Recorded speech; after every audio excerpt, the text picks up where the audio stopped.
হযরত ইমাম হোসেন রাতের বেলায় সঙ্গীদের বললেন, ও আমার সাথীরা, ইয়াজিদ আমার শির চায়, আমাকে চায়, আমার সঙ্গে থেকে তোমরা তোমাদের জীবনকে বিপন্ন করো না, তোমরা সবাই ফিরে চলে যাও মদিনায়। সাথীরা বললেন, ইমাম, আজকে যদি আপনাকে ছেড়ে জীবনের মায়া নিয়ে মদিনায় ফিরে যাই, আর আপনার যদি শাহাদাত নসিব হয়, তাহলে কিয়ামতের দিন আল্লাহ নবীর সামনে আমরা কি জবাব দেব? আমরা আমাদের জীবন দিয়ে আপনাকে পাহারা দেব। সকালবেলায় যুদ্ধ শুরু হয়ে গেল। জোহরের নামাজ আসতে না আসতে 40 জন পুরুষ শাহাদাত বরণ করলেন। এখন একজন পুরুষ বেঁচে আছেন, ইমাম হোসেন। তাঁবুর ভিতরে স্ত্রী এবং অন্যান্য মহিলাদের কাছ থেকে বিদায় নিতে এসেছেন। তোমাদেরকে আল্লাহর হাওয়ালা করলাম, আমি যুদ্ধে চলে যাচ্ছি। আমার চোখের সামনে আমার নানাজির দান্দান মোবারক শহীদ হওয়া ইসলাম, সাহাবীদের রক্ত দেওয়া, জীবন দেওয়া ইসলাম, খেলাফত মিটে যাবে পৃথিবী থেকে, রাজতন্ত্র প্রতিষ্ঠা হবে, আমার জীবন থাকতে আমি তা হতে দেব না।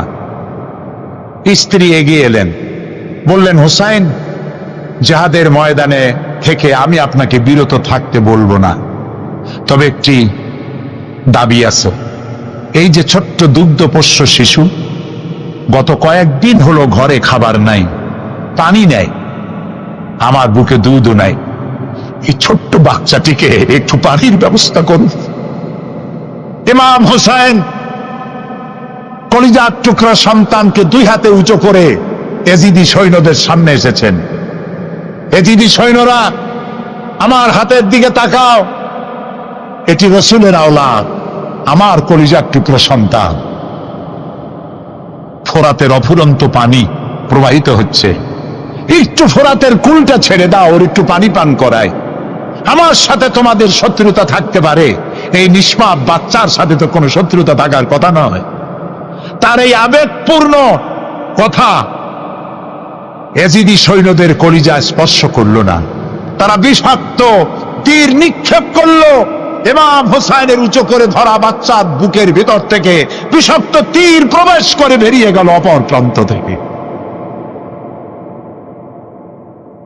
রক্ত ফিনকি দিয়ে বেরিয়ে এলো। ইমাম হোসেন দুই হাতে আজলা ভরে সেই রক্ত চেহারায় মাখতে লাগলেন আর বললেন, কলিজার টুকরা সন্তান, সালেহ আলাইহিস সালামের উটনির রক্তের চাইতে তোমার রক্ত পবিত্র। হযরত সালেহ আলাইহিস সালামের চাইতে রাসূলুল্লাহর মর্যাদা অনেক বেশি, তুমি তার আওলাদ। বাচ্চাকে কোলে করে নিয়ে স্ত্রীর কাছে গিয়ে বললেন, স্ত্রী, এই নাও তোমার বাচ্চা, ঠান্ডা হয়ে গেছে, এমন পানি পান করেছে কিয়ামত পর্যন্ত পানি পানি বলে তোমারে আর বিরক্ত করবে না। ইমাম হোসেন লড়াই করলেন ময়দানে, বহু সংখ্যক সৈন্য হতাহত করে ফোরাতের কুল উন্মুক্ত করে ঘোড়ার পৃষ্ঠ থেকে নেমে এক আস্তা পানি তুলেছেন, পানি পান করবেন। মুখের কাছে যখন আকণ্ঠ তৃষ্ণার্ত পিপাসার্ত হোসেন মুখের কাছে পানি নিয়েছেন, হঠাৎ ভেসে উঠল মনের পর্দায়, একটু আগে আমার কলিজার টুকরা সন্তান এই পানির অভাবে চলে গেল। 40 জন মানুষ বিদায় হলো, এক ফোঁটা পানি দিতে পারলাম না, এই পানি আমি কেমনে খাই? হাতের থেকে পানি পড়ে গেল। অশ্বের পৃষ্ঠে আরোহণ করলেন, চতুর্দিক থেকে তীর আর তরবারি আসতে লাগলো। ইমাম হোসেন বললেন, থামো, একটু থামো, তোমরা কাকে তীরবিদ্ধ করছো? আমি কি তোমাদের রাসূল মুহাম্মদ সাল্লাল্লাহু আলাইহি সাল্লামের নাতি নই? আমি কি তোমাদের রাসূলের কলিজার টুকরা মা ফাতেমার নয়নের মণি নই? কেমন করে আমার গায়ে তোমরা তীর মারো? উম্মে সালমা, আমাদের মা উম্মে সালমা রাদিয়াল্লাহু তাআলা আনহা, সকাল বেলায় 11ই মুহররম সকাল বেলায় তিনি ঘরে বসে কাঁদতেছেন। কয়েকজন প্রতিবেশী মহিলা এসে বলছেন, মা আপনি কাঁদেন কেন? তিনি বলছেন, আজকে রাত্রে আমি স্বপ্নে দেখেছি রাসূলুল্লাহ আমার বাড়ি এসেছেন, আমি দেখতে পেলাম আল্লাহ রসুলের চোখ দিয়ে পানি পড়ছে, দাড়ি মোবারক ধুলা মাখা, বুক কাটা বলি। আমি জিজ্ঞেস করলাম, ইয়া রাসূলুল্লাহ, আপনি কাঁদেনই কেন? মুখখানা মলিন কেন? দাড়ি মোবারকে ধুলাবালি কেন? রাসূলুল্লাহ বললেন, উম্মে সালমা, তুমি জানো না আমি এইমাত্র কারবালা থেকে এসেছি। আমি দেখে এলাম আমার কলিজার টুকরা হুসাইনের শির মুবারক তার দেহ থেকে বিচ্ছিন্ন করে ঘোড়ার পদতলি, ঘোড়া দিয়ে পদদলিত করা হয়েছে তার দেহ মুবারক। ইসলাম এত সহজে আসে নাই, অনেক রক্ত পাড়ি দিয়ে এসেছে ইসলাম। হযরতে হুসাইনের মস্তক মুবারক ইয়াজিদি সৈন্যরা একটা প্লেটে করে নিয়ে কুমার গভর্নর ইবনে জিয়াদের সামনে রেখেছে। ইবনে জিয়াদ চেয়ারে বসা, সিংহাসনে বসা, ইমাম হুসাইনের মস্তক মুবারক তার পায়ের কাছে রেখেছে। কলঙ্কিত ইতিহাস, কি করে আমি শুনাই আপনাদেরকে? ইবনে জিয়াদ চেয়ারে বসে পায়ের কাছে রাখা ইমাম হুসাইনের ঠোঁটের উপরে লাঠি দিয়ে নাড়তেছে। হযরত যায়েদ রাদিয়াল্লাহু তাআলা আনহু 80 বছর বয়স, তিনি বলছেন, ইবনে জিয়াদ, এতক্ষণ যা করেছো মুখ বুঝে সহ্য করেছি, কিন্তু এখন যেটা তুমি করতেছো পায়ের কাছে কার ব্যথা? তুমি যে ঠোঁটের উপরে লাঠি দিয়া নাড়তেছো, আমি যায়েদ, আমি দেখেছি রাসূলুল্লাহ 1000 বার এই মুখের উপরে চুমা খেয়েছেন। তোমার বেয়াদবি বন্ধ করো। প্রিয় ভাই, সব রাজতন্ত্র নয়, পরামর্শ ভিত্তিক সমাজ ব্যবস্থা প্রতিষ্ঠার জন্য আল্লাহ তাআলা ইসলাম দিয়েছেন, দ্বীন দিয়েছেন। আমার ছোটবেলার কথা আমি দেখেছি শর্ষিরা মাদ্রাসা পড়তাম। আব্বা টাকা দিতেন মাদ্রাসায় যাওয়ার সময়, আবার মা আবার মুরগির ডিম বিক্রি করা, বিভিন্ন জিনিস বিক্রি করা বা বাজার করা পয়সা, উদ্বৃত্ত কিছু পয়সা আব্বার অজান্তে আমার হাতের মুঠার মধ্যে দিয়ে দিতেন।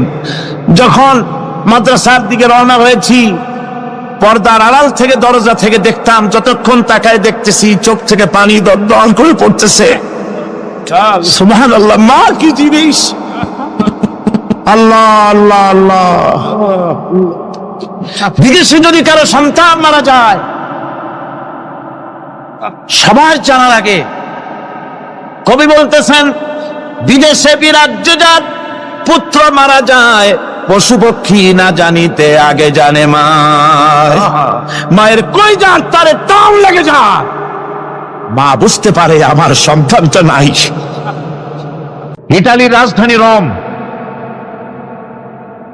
রোম প্রাচীন সভ্যতার লালন ভূমি। কোরআনে কারিমে সূরায় রোম রয়েছে। এই রোম সেই রোম। এখানের বাদশার কাছে রাসূল করিম সাল্লাল্লাহু আলাইহি সাল্লাম হেরাক্লিয়াসের কাছে চিঠি পাঠিয়েছিলেন। সেই রোম 12 থেকে 15,000-এর মতো বাংলাদেশি মুসলমান সেখানে আছে। জুমার দিন, যেদিন আমি গেলাম তার পরের দিনই জুমা ছিল, জুমার নামাজ পড়লাম ভ্যাটিকানের কাছেই বিশাল মসজিদ, ইউরোপের ভিতরে সবচাইতে বড় মসজিদ এটা। রোম ইসলামের দুশমনদের রাজধানী। সেইখানে যখন আযান হচ্ছে আশহাদু আন্না মুহাম্মাদার রাসূলুল্লাহ, আমার অনুভূতির কথা আপনাদেরকে বোঝাতে পারবো না, কি অনুভূতির সৃষ্টি হয়েছে আমার ভেতরে। ভ্যাটিকানের পোপ এক পাশে, কিছু দূরেই ভ্যাটিকান, ওটা হচ্ছে গোটা পৃথিবীর সমস্ত খ্রিস্টানদের কাবা, ভ্যাটিকান। তার পাশেই বিশাল মসজিদ, সেখানে নামাজ পড়লাম। চিন্তার ভেতরে আসলো আল্লাহ রাব্বুল আলামিন তার হাবিবের নাম, তার তাওহীদ, তার সালাতকে কিভাবে বিশ্বময় ছড়িয়ে দিলেন। আবু জাহেল চাইছিল মুহাম্মদ সাল্লাল্লাহু আলাইহি ওয়াসাল্লামকে স্তব্ধ করে দেবে মক্কার জীবনেই। কত বদনাম, সাহের, কাহেন, কাযযাব, শায়ের, নাউযুবিল্লাহি মিন যালিক, কত গালাগালি করলো। আর আল্লাহ শোনালেন, হাবিব চিন্তার কোনো কারণ নাই, ওয়া রাফা'না লাকা যিকরাক, আমি আপনার প্রশংসা বিশ্বময় ছড়িয়ে দেব। সুবহানাল্লাহি ওয়া বিহামদিহি। রোম প্রোগ্রাম শেষ করে আমাকে তারা নিয়ে গেল, যেটা আমি বলছি সফর কাহিনী শোনাবার সময় এটা না, যেহেতু এর সঙ্গে প্রাসঙ্গিক সেই জন্য বলছি। পাহাড় কেমনে তুলার মতো হয়ে উঠবে তার নজির দেখেছি। রোম শহর থেকে 300 মাইল দূরে, 300 কিলোমিটার দূরে নেপোলিয়ান বোনাপার্ট তার বাড়ি, এবং ওটা তার নামে একটা প্রভিন্স। ভূমধ্য সাগরের পারে ভিসুভিয়াস, পৃথিবীর সবচাইতে বড় আগ্নেয়গিরি, সেটা দেখাতে নিয়ে যাওয়া হলো আমাকে। যে পাহাড়টা পৃথিবীর মাটি থেকে তার চূড়া হচ্ছে 3 মাইল উঁচু, এর 2 মাইল গাড়িতে করে ঘুরে ঘুরে যাওয়া যায়, এরপর আর গাড়িতে যাওয়া যায় না, বাকিটুকুন যেতে হবে হেঁটে হেঁটে। পাহাড়ের উপরে অক্সিজেন কম, বেশ কষ্ট হচ্ছিল উঠতে। জীবনে প্রথম পাহাড়ে চড়েছি জাবালে নূর, রাসূল করিম সাল্লাল্লাহু আলাইহি ওয়াসাল্লামের উপরে যেখানে ওহী হয়েছিল সর্বপ্রথম। পাহাড় চড়ার একটা অভিজ্ঞতা ওখান থেকে আমার কিছুটা হয়েছিল। খুব কষ্ট হলো বাকি 1 মাইল উঠতে। যখন ভিসুভিয়াসের একদম শীর্ষে চলে গেছি, সেখানে গিয়ে আমার সাথে 15-20 জন লোক ছিল। আমি নিজে আল্লাহু আকবার বলে আমার গলা থেকে আওয়াজ বেরিয়ে গেল। আমি দেখতে পেলাম ভিসুভিয়াসের শীর্ষে বিশাল গর্ত। আমার মনে হয় গর্তটা এই মাঠের 1/4 হবে, এই মাঠের 1/4 হবে গর্তটা। সেই গর্তটার গভীরতা হচ্ছে 1.5 কিলোমিটার। এইখান থেকে পাথরগুলি উত্থিত হয়েছে, আগ্নেয়গিরি পাথর আগুনে গলে লাভা হয়ে এগুলি পাহাড় বেয়ে উঠছে পড়েছে, চতুর্দিকে 12 মাইল ছড়িয়ে গিয়েছে। আমার মনে পড়ল ওয়াকুদুহান নাস ওয়াল হিজারা, জাহান্নামের আগুনের ইন্ধন হবে মানুষ আর পাথর। আমি সেখানে সেজদায় পড়ে গিয়া কান্নাম আর বললাম, আল্লাহ জাহান্নামের আগুন হারাম করে দিও আমাদের জন্য। পাথর কিভাবে গলল, গলে পাথরগুলি গলে পুড়ে চতুর্দিকে পড়েছে, আর ছিটকেছে, চতুর্দিকে ছিটকে পড়েছে।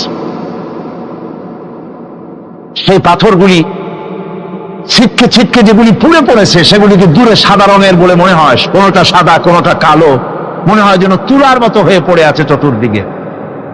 1944 সনে তৃতীয়বারের মতো ভিসুভিয়াস যে অগ্নিগিরি, যে অগ্নি উৎপাত করে, তাতে আশেপাশের 12 মাইল এলাকা এফেক্টেড হয়ে যায়। পাথরগুলি গলে এভাবে বিধ্বস্ত করে দিয়েছে। এখান থেকে এখানে জোহরের নামাজ, আসরের নামাজ আমরা পড়লাম, আল্লাহর কাছে খুব দোয়া করলাম। এখনো ধোঁয়া উঠতেছে, এখনো পাহাড়ের ফাটল দিয়ে ধোঁয়া উঠছে। একজন হাত দিয়ে আমাকে বলল যে খুব গরম লাগে ধোঁয়াগুলি। ওখানকার লোকেরা বলল যে ভেতরে এখনো আগুন আছে, তবে সুপ্ত, যে কোনো মুহূর্তে আবার তা জাগ্রত হতে পারে। আমরা সেখান থেকে নেমে এলাম। একটু কিছু দূর গিয়েই সেখানে হলো পম্পেই শহর। এই পম্পেই শহরটা হচ্ছে ঈসা আলাইহিস সালামের জন্মের 2000 বছর আগে এই শহর তৈরি হয়। ঈসা আলাইহিস সালামের জন্মের 179 বছর পর ভূমিকম্প হয়। সেই ভূমিকম্পে গোটা পম্পেই শহরটা পৃথিবীর মানুষের চোখের আড়াল হয়ে যায়, ধ্বংস হয়ে যায়, মাটির তলায় ভরাট হয়ে যায়। আজ থেকে 200 বছর আগে মাটি খনন করতে গিয়ে এই শহর আবিষ্কৃত হয়। পুরা শহরটা খুঁড়ে তারা বের করেছে। 180 হেক্টর জমিনের উপরে এই বিশাল শহর। ঘুরে ঘুরে দেখলাম, গাড়ি চলে না সেখানে, পায়ে হেঁটে দেখতে হলো। প্রশস্ত রাস্তা। আজ থেকে 4000 বছর আগের মানুষেরা রাস্তা বানাতে জানতো পাথর দিয়ে, এবং রাস্তার দুধারে তাদের ছিল ফুটপাত, পানির ব্যবস্থা, নগরায়নের সব রকমের সুযোগ সুবিধা। তারপরে সেখানে বিচারালয়, এরপরে দোকানপাট, বাজার ঘাট, সবকিছুর ব্যবস্থা রয়েছে। বিশাল বিশাল পাথরগুলি দিয়ে পিলার তৈরি করা। ভাবলাম এই পিলারগুলি, এই পাথরগুলি তারা কিভাবে ক্রেন ছাড়া এত উপরে উঠালো কি করে, আমার মাথায় আসলো না। পাথর কেটে কেটে সুন্দর সুন্দর অঙ্কন শিল্প তারা করেছে। এরপরে ঘুরতে ঘুরতে বাদশার রাজার বাড়িতে গিয়ে ঢুকলাম। সেখানে গিয়ে দেখলাম উলঙ্গ এত মূর্তি পাথরের তৈরি করা, পাথর কেটে কেটে দেওয়ালে যৌন মিলনের এমন কোন অশ্লীল ছবি নাই যা তারা সেখানে তৈরি করে নাই। উলঙ্গ মূর্তি আর উলঙ্গ যৌন মিলনের অসংখ্য ছবি দিয়ে এই এলাকা ভরা। তখন আমি বুঝলাম আল্লাহর গজব হওয়ার কারণটা কি, এই শহরটা মাটির নিচে হরক হয়ে যাওয়ার কারণটা কি। আল্লাহ পাক জেনা ব্যভিচার যে দেশে বেশি হয় আল্লাহ পাক বরদাস্ত করেন না। দুশ্চরিত্র যে দেশের মানুষ দুশ্চরিত্র হয়ে যায়, জেনা ব্যভিচার বেশি হতে থাকে, আল্লাহ হরক করে দেন, গজব দেন। এই গজব এক এক সময় এক এক রকমের হয়ে আসে। কখনো মাটির নিচে দাবায় দেয়, কখনো মহামারী, কোন দেশে কলেরা, কোন দেশে জলোচ্ছ্বাস, কোথাও ভূমিকম্প, আর সর্বশেষ এই জেনা ব্যভিচারের জন্য আল্লাহ পাকের চূড়ান্ত এই যৌনতার অশ্লীলতার জন্য চূড়ান্ত গজব বর্তমান বিশ্বের জন্য এইডস। আল্লাহ পাক এই গজব দিয়েছেন। বন্ধুগণ, আমি সেই জায়গা, আমি সেখানে যা দেখলাম যে আল্লাহ পাক পাহাড়গুলিকে কিভাবে উড়াবেন এটা অস্বীকার করার কোনো উপায় নাই। বিশ্বাস তো করতামই, তবে হযরত ইব্রাহিম আলাইহিস সালাম যেমন বলেছিলেন, রব্বি আরিনি কাইফা তুহিল মাউতা, আয় আল্লাহ তুমি মরাকে জিন্দা করবা কেমনে? আল্লাহ পাক বললেন, আওয়ালাম তুমিন, তুমি বিশ্বাস করো না? ইব্রাহিম আলাইহিস সালাম বললেন, বালা, অবশ্যই বিশ্বাস করি, ওয়ালাকিন লিয়াতমাইন্না কলবি, যদি চোখে দেখতাম তাহলে আমার অন্তরাত্মা খুব ঠান্ডা হতো। আল্লাহ রাব্বুল আলামিন চোখে দেখায় দিলেন জিন্দা কেমনে মুর্দা হবে, মুর্দা কেমনে জিন্দা হবে, আল্লাহ দেখায় দিলেন। পাহাড় উড়ায় দিবেন আল্লাহ রাব্বুল আলামিন। একথা কলিজার মধ্যে তার উপর ঈমান বিশ্বাস, কিন্তু আল্লাহ চোখে দেখাইছেন, ঈমান আরো মজবুত হয়েছে, যা ছিল আরো মজবুত হয়েছে। সুবহানাল্লাহ ওয়া বিহামদিহি। আল্লাহর ভয়তে কলিজা কেঁদেছে। আমি পাহাড়ের উপরে কেঁদেছি, যার যার হয়ে কেঁদেছি। বন্ধুগণ, আল্লাহ সুবহানাহু ওয়া তাআলা এই জন্য বলেছেন, কুল সিরু ফিল আরদ, আমার জমিন ঘোরো, ভালো করে দেখো, কাইফা কানা আকিবাতুল মুকাজ্জিবিন, মহাসত্যকে যারা অস্বীকার করেছে তাদের পরিণতি আমি কি করে দিয়েছি, এগুলি চোখে ভালো করে তাকায় দেখো। আমার বন্ধুগণ, সুতরাং এই পৃথিবী অবসান হবে, এই পৃথিবী ধ্বংস হবে, এই পৃথিবী চূড়ান্ত ভাবে শেষ হয়ে যাবে। ও হ্যাঁ, আরেকটি কথা বলতে হয়, সেটা হচ্ছেই যে এই রোম থেকে আরেকটু দূরে 900 মাইল দূরে হচ্ছে সিসিলি। 900 মাইল দূরে, সেখানে এই সিসিলি মুসলমানেরা শাসন করেছিল 350 বছর। সেই সিসিলিতে রয়েছে 360টা মসজিদ মুসলমানদের করা। সমস্ত মসজিদগুলি আজ তালা বন্ধ, একটা মসজিদও খোলা নাই। সেখানকার মুসলমানেরা ওয়াজ শুনতে এসেছিল রোমে। আমি তাদের জন্য পরামর্শ দিয়েছি যে গভর্নমেন্টের কাছে তোমরা দাবি জানাও যে অন্তত একটা মসজিদের দরজা আমাদের জন্য খুলে দাও। রোমের অবস্থানরত প্রবাসী বাংলাদেশি মুসলমানেরা আমাকে বলেছে, তাদের অনেকের বাড়ি চট্টগ্রামেও আছে, আমাকে বলেছে তাদের চোখে পানি আসছে বলার সময় যে চিরময় তাফসীর মাহফিল যখন আসে কলিজাটা কাঁদতে থাকে যাওয়ার জন্য। তো যাওয়া তো সম্ভব না, এত দূর থেকে আমাদের সালাম বলে দিবেন যত লোক আসবে, আর আমাদের জন্য দোয়া করতে বলবেন যেন এই রোমের ভিতরে আমরা ইসলামের আদর্শের ভিত্তিতে আমরা যেন চলতে পারি। আপনারা দোয়া করুন তাদের জন্য। ভাইরা আমার, এই পৃথিবী একদিন পরিসমাপ্তি ঘটবে এবং আল্লাহর দরবারে আমাদেরকে উঠতে হবে এবং সেখানে আমাদের বিচার হবে। সেখানে আমাদের কি হবে? বিচার হবে। আল্লাহ পাক বিচারটাকে নির্ভুল করার জন্য, সঠিক করার জন্য প্রত্যেকের গলায় আমলনামা ঝুলায় রাখছে। এখানে রেকর্ডের ব্যবস্থা করা হয়েছে। আল্লাহ পাক বলছেন, ওয়া কুল্লা ইনসানিন আলজামনাহু তাইরাহু ফি উনুকিহি ওয়া নুখরিজু লাহু ইয়াওমাল কিয়ামাতি কিতাবান ইয়ালকাহু মানশুরা। আল্লাহ পাক বলেন, প্রত্যেকের ভালো মন্দ কর্মফল, কর্মলিপি আমি তার গলায় ঝুলায় রেখেছি। কিয়ামতের দিন সে নিজের কাছে স্পষ্ট সব দেখতে পারবে, কোনো জিনিস বাদ পড়বে না। তার গলায় তার আমলনামা ঝুলানো আছে, সব রেকর্ড হতেছে। আমরা যা করছি সবগুলি রেকর্ড হয়ে যাচ্ছে। বর্তমান বিজ্ঞানীরা আবিষ্কার করেছে যে মানুষের শরীরের ভিতরে ডিএনএ আছে, রক্তের ভিতরে ডিএনএ, এটা একটা কোড। মানুষের রক্তের ভিতরে ডিএনএ আছে, যেমন তার ব্রেনের ভিতরে কতগুলি কোষ আছে, এক একটা কোষ এক এক ধরনের কাজ করে, অনুরূপ ভাবে তার শরীরের ভিতরে রক্তের ভিতরে ডিএনএ আছে। এই ডিএনএটা কি? এই ডিএনএটা হচ্ছে, এই ডিএনএ একটা কম্পিউটারের মতো কাজ করতেছে। লোকটা কি করবে, কোথায় যাবে, সে ভালো হবে মন্দ হবে কি হবে, সব তার ডিএনএর মধ্যে রেকর্ডকৃত আছে। এটা বোঝার জন্য একটা সুন্দর দৃষ্টান্ত দেওয়া যায়। যেমন এই কাগজটাকে আপনারা মনে করুন একটা গাড়ির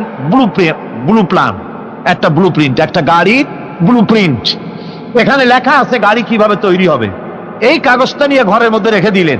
এখন এই কাগজটা থেকেই অটোমেটিক গাড়ির উইন্ডো তৈরি হলো, শিল তৈরি হলো, গাড়ির বডি তৈরি হলো, চেসিস তৈরি হলো, টায়ার তৈরি হলো, ইঞ্জিন তৈরি হলো, ব্যাটারি তৈরি হলো, পেট্রোল নিল, আর কোন রকমের ড্রাইভার ছাড়াই গাড়ি চলতে আরম্ভ করলো।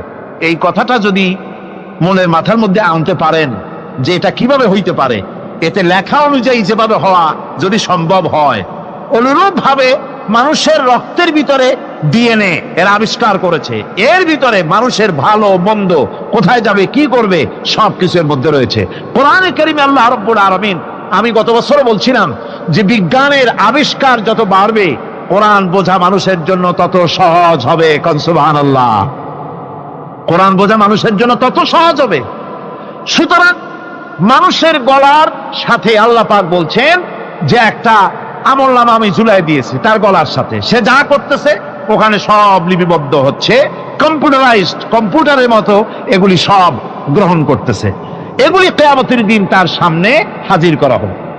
কিয়ামতে যখন আমলনামা তার সামনে দিয়ে বলা হবে, ইকরা কিতাবাকা কাফা বিনাফসিকাল ইয়াওমা আলাইকা হাসিবা, তাকে বলা হবে নিজের কর্মলিপি নিজেই পড়ো, আজ তুমি তোমার নিজের হিসাব নিতে যথেষ্ট।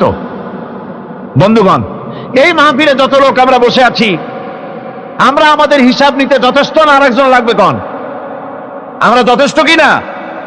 কথা বোঝেন নাই। আমি বলতে চেয়েছি এটা, আমরা যদি এখন চোখ বুঝে চিন্তা করি যে পিছনের জীবনে কি করেছি, মনে পড়বে নাকি পড়বে না? বলেন সবাই, পড়বে কি পড়বে না? ছোটবেলায় কবে পায়ের নিচে কাঁটা ফুটেছিল, কবে কোথায় আছাড় খেয়েছিলেন, কবে কার বেল তাল আম কাঁচা আম চুরি করে খেতে গিয়ে কি খেয়েছিলেন, তারা খেয়েছিলেন, তাকে এখন মনে নাই? আছে। তাহলে কি ওই তাল বেল চুরি করতে গিয়ে যে কিনটা খাইছিলেন সেটাও মনে আছে, ভালো মন্দ সব মনে আছে। তাহলে কোন হোটেলের রুমে কি করছিলেন, কোন স্কুলে কোন কলেজে কি করছিলেন, তারপরে জীবনে ছোট বড় ঘটনাগুলি চোখ বুঝতে মনে পড়বে না? এবার হিসাব করেন, মনে যদি পড়ে এবার হিসাব করেন আপনি জান্নাতি না জাহান্নামে। আপনি আপনার নিজের হিসাব নেওয়ার জন্য যথেষ্ট। তাকে হিসাব করতে বলা হবে, তোমার হিসাব, তোমার নিজের হিসাব নেওয়ার জন্য তুমি যথেষ্ট, তোমার হিসাব তুমি নিজেই করো, এটা পড়ো। আর সেই কিয়ামতের দিন কোন সাহায্যকারী মিলবে না। لن تنفعكم أرحامكم ولا أولادكم يوم القيامة لن تنفعكم। কিয়ামতের দিন কোনো ফায়দা হবে না, অবশ্যই কোনো ফায়দা হবে না, কোনো উপকারে আসবে না। কিয়ামতের দিন তোমার সন্তান, তোমার স্ত্রী, তোমার মাল, তোমার সম্পদ কোন উপকারে আসবে না। কিয়ামতের ময়দানে সেদিন সব তোমার সাথে বিচ্ছয় করবে, সব পালায় যাবে। সেখানে উৎকোষেরও কোনো কারবার নাই যে ঘুষ টুস দিয়া, ফেরেশতাদের কোন রকম বুঝবাজ দিয়া, আলাদা কোনো চোরাগলি পথ দিয়া একেবারে ফুট করে ভেস্তে চলে যাবেন, এমন কোনো সুযোগ নাই। অনেকে বলে, হুজুর এমন কিছু দোয়া শিখায় দেন যাতে ওই সব জেহাদ বোমা এগুলি খুব ভয় পাই, ওসব রাস্তা টাস্তা না, খুব সহজে কিছু দোয়া দুরূদ করিয়া আস্তে করে জান্নাতে চলে যাওয়া যায়, এরকম একটা দোয়া, এরকম একটা পথ বলে দেন। আমি বলি, ভাই এরকমের কোন চোরাগলি আমার রাসূল আবিষ্কার করতে পারেন নাই। আল্লাহর পয়গম্বরের ওই ধরনের পথ, কোন পথ আবিষ্কার করতে পারেন নাই। সেখানে কিয়ামতের দিন কাউকে উৎকোষ গ্রহণ করার কেউ নাই, উৎকোষ দেওয়া যাবে না। আর উৎকোষ দিবি নেবে কি? আপনার কাছে কিছু নাইও, থাকলেও নেওয়ার কেউ নাই। এই দুনিয়ায় ফাঁকিবাজি করে বহুত কিছু করা যায়, কিন্তু কিয়ামতের মাঠে এগুলি কিছুই চলবে না। اليوم لا ينفع مال ولا بنون। কিয়ামতের দিন ধন সন্তান সন্ততি আর সম্পদ কোনো কাজে লাগবে না। সেদিন শুধু আমল যদি ভালো হয় কাজে লাগবে, আমল খারাপ হবে সব শেষ হয়ে যাবে। আল্লাহ রাব্বুল আলামিন নবীজিকে ডেকে বলেছেন, নবী আপনি বলেন, কুল মা কুনতু বিদআম মিনার রাসূল, আপনি বলুন আমি কোন নতুন রাসূল নই, আমার আগে অনেক নবী রাসূল পৃথিবীতে এসেছেন, তারা বিদায় হয়ে গেছেন। আমি জানি না কিয়ামতের দিন আল্লাহ রাব্বুল আলামিন আমার সাথে কি ব্যবহার করবেন, আর আমি এও জানি না যে কিয়ামতের দিন আল্লাহ পাক তোমাদের সাথে কি ব্যবহার করবেন।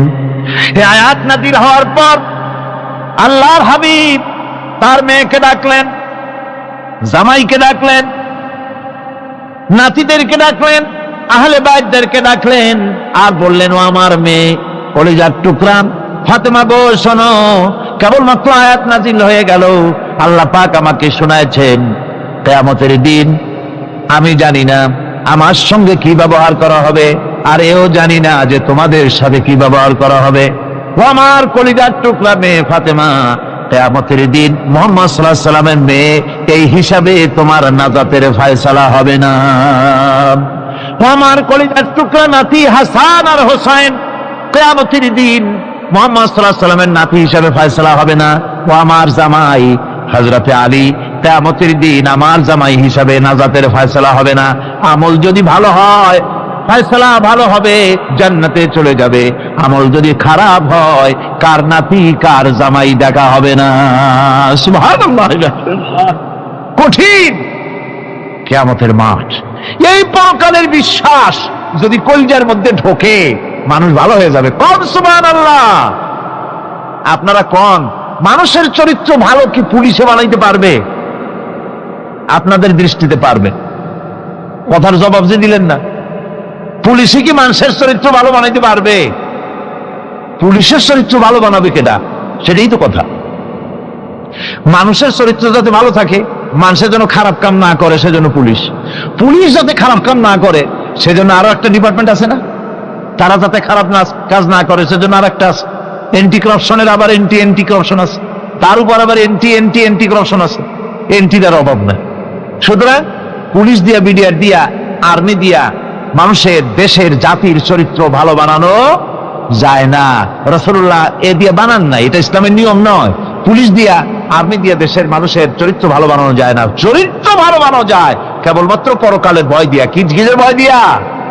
ওই যে মক্কার জীবনে ওই সমস্ত মানুষগুলি যারা চুরি করত, ডাকাতি করত, জেনা করত, বদমাশি করত, যারা শয়তানি করত, যারা মানুষকে খুন করত, এই মানুষগুলি এত ভালো হয়ে গেল, যারা চুরি ছেড়ে দিল, ডাকাতি ছেড়ে দিল, জেনা ব্যভিচার ছেড়ে দিল, এত ভালো হয়ে গেল, পৃথিবীর মধ্যে সেরা মানুষ তারা হয়ে গেলেন। জোরে বলেন সুবহানাল্লাহ।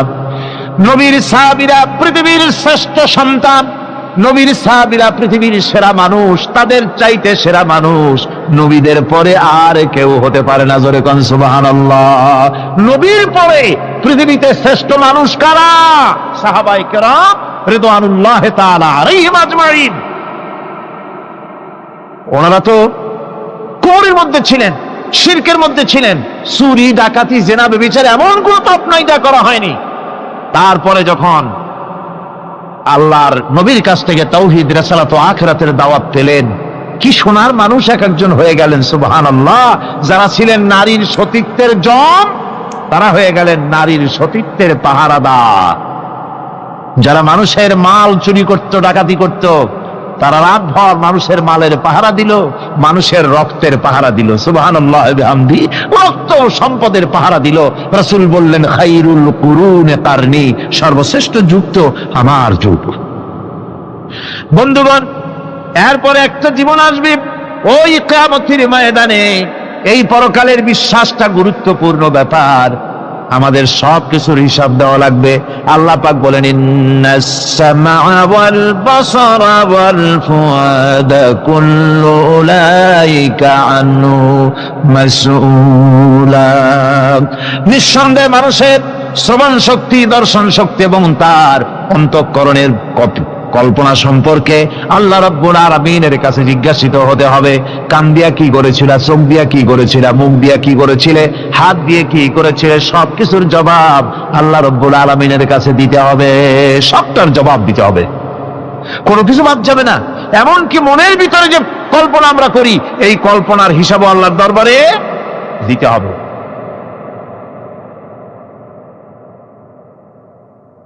হযরতে জাফর চলে গেলেন নিজের বাড়িতে। স্ত্রীকে ডেকে বললেন, স্ত্রী, রাসূলুল্লাহ আমাকে নির্দেশ করেছেন মুতার প্রান্তরে যুদ্ধে যাওয়ার জন্য। আমি চলে যাব, তোমার কাছে বলতে এলাম। রাসূলুল্লাহ নির্দেশ না করলে বলতেও আসতাম না। আমি যদি শহীদ হয়ে যাই, আমি যদি আর না ফিরি, আমার সন্তানগুলিকে আমার রাস্তায়ও, এই রাস্তায়, দ্বীনের রাস্তায় তাদেরকে তৈরি করবে। স্ত্রী বলছেন, হে আমার স্বামী, রাসূলুল্লাহ নির্দেশ করেছেন জিহাদের ময়দানে যাওয়ার জন্য। আমি আপনাকে বাধা দেওয়ার হিম্মত রাখি না, তবে আমি আল্লাহর কাছে হাত তুলে বলি। তিনি দোয়া করতে লাগলেন, রব্বুল আলামিন, আমার স্বামী রাসূলুল্লাহ নির্দেশে জিহাদের ময়দানে যেতেছেন, তুমি মেহেরবানি করে আমার স্বামীকে জিহাদের গাজী বানায়া আমার কাছে ফিরাইয়া দিও। হযরতে জাফর তরবারিটা খাপের মধ্য থেকে বের করে তরবারির উল্টা দিক দিয়া স্ত্রীর মুনাজাত করা অবস্থায় তার হাতের উপরে মৃদু আঘাত করলেন আর বললেন, স্ত্রী হাত নামাও, উল্টা দোয়া করো না। রাসূলুল্লাহ আমার নাম দ্বিতীয় নাম্বারে বলেছেন, আমার আগেও একজন আছে, পরেও একজন আছে। মুতার প্রান্তরে আমি যে শহীদ হব তাতে কোনো সন্দেহ নাই। উল্টা দোয়া করো না, বরং আমার শাহাদাত মঞ্জুরের জন্য দোয়া করো, আর এই আমার সন্তানগুলিকে দ্বীনের রাস্তায় পরিচালিত করো। আর আমি তোমার কোনো হক আদায় করতে পারি নাই, আমারে মাফ করে দিও। হযরতে জাফর সালাম দিয়ে চললেন। পিছনে স্ত্রী কাঁটা কবুতরের মতো ছটফট করছে, আর ছোট ছোট বাচ্চারা পিছনে দৌড়াচ্ছে, আব্বা আব্বা বলে কাঁদতেছে। হযরতে জাফর পিছনের দিকে একবার ফিরে তাকায়, দেখলেন না কে কান্দে, কে দৌড়ায়। যুবক আব্দুল্লাহ বিন রাওয়াহা, তিনি নতুন বিবাহ করেছেন। আজকের রাত তার বাসর সজ্জার রাত। রাসূলুল্লাহ হুকুম করেছেন জিহাদে যেতে হবে। তিনি চলে গেলেন নিজের বাড়িতে। বাড়ি গিয়ে শুনতে পান রাতের বেলায় স্ত্রী তেলাওয়াত করতেছেন কোরআনে কারীম। হযরতে আব্দুল্লাহ বলছেন, স্ত্রী একটু কোরআন পড়া বন্ধ করো, আমার কথা শোনো। আল্লাহর নবী আমাকে জিহাদের জন্য যাওয়ার জন্য আমাকে নির্দেশ করেছেন, আমি জিহাদে চলে যাচ্ছি। তোমার সঙ্গে বিবাহ হয়েছিল, আমি তোমার কোনো হক আদায় করতে পারি নাই, এজন্য আমারে তুমি মাফ করে দিও। স্ত্রী বলল, প্রাণের স্বামী, আমি শুনেছি এই মদিনায় আপনি সুপুরুষ, এক সুদর্শন যুবক, প্রাণ ভরে একবার দেখতেও পারি নাই। আপনি একবার আমার রুমের ভিতরে আসেন, আপনার চেহারাটা আমি একটু দেখে নেই।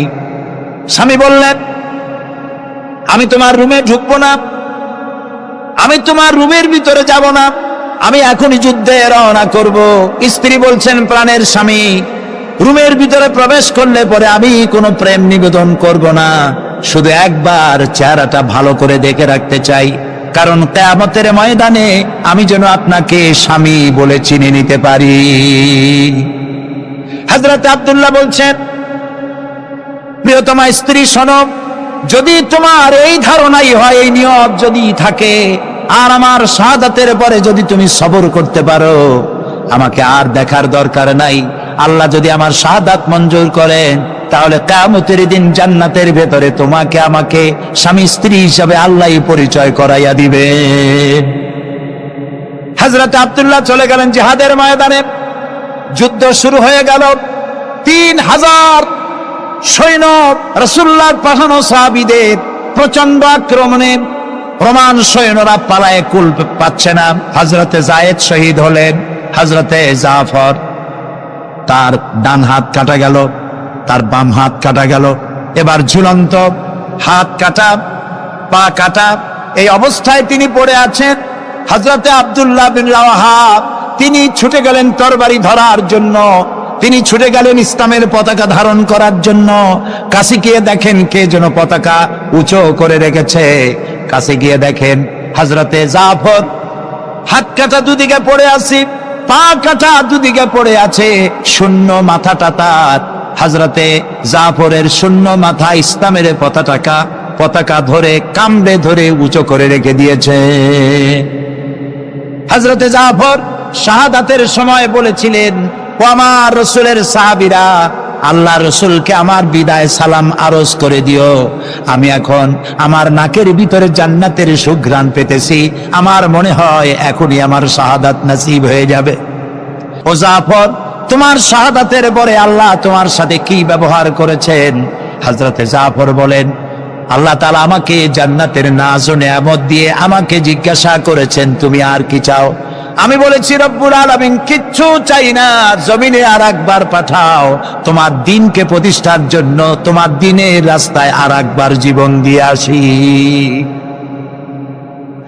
হযরতে লোকমান তিনি তার সন্তানকে ডেকে বলছেন, কত বড় নসিহত! লক্ষ্য করেন, সন্তানকে ডেকে বলছেন, ইয়া বুনাইয়া, হে কলিজার টুকরা সন্তান, ইন্নাহা ইন তাকু মিসকালা হাব্বাতিন মিন খারদালিন, তোমার জীবনের কোনো একটি আমল তা যদি সরিষার দানা পরিমাণ হয়। হযরত লোকমান যখন এসেছিলেন তখন পৃথিবীটা বিজ্ঞানের যুগ ছিল না। নবী করিম সাল্লাল্লাহু আলাইহি ওয়াসাল্লাম বিজ্ঞানের যুগে আসেন নাই, কিন্তু তারপরে আর কোন নবী আসবেন না বলে আল্লাহ তাআলা সরিষার দানার কথা ব্যবহার করেন নাই, জাররা শব্দ ব্যবহার করেছেন। জাররা হচ্ছে পরমাণু, অণু, পরমাণু পরিমাণ। ফামাইয়ামাল মিসকালা জাররাতিন শাররাইয়ারা ওয়ামাইয়ামাল মিসকালা জাররাতিন শাররাই, প্রথমটা খায়রাইয়ারা।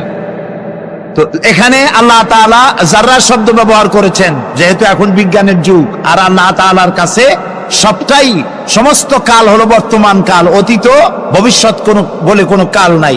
এই জন্য নূহ আলাইহিস সালামের যুগটা ছিল বৈজ্ঞানিক যুগ, ছিল না হযরতে লোকমানের সময়। তাই আল্লাহ তাআলা সে সময় সরিষা পাওয়া যেত, সরিষার কথা বলেছেন। এখন তো অণু পরমাণু দিয়ে অ্যাটম বোমা তৈরি করা হয়, বিভিন্ন মারণাস্ত্র তৈরি হয়, সামান্য অণু সেটাকে ভেঙ্গে চুরে আরো পরমাণু, আরো ছোট্ট ক্ষুদ্রাতি ক্ষুদ্র জিনিস দিয়ে ধ্বংস করে দেওয়া যায় এলাকা থেকে এলাকা।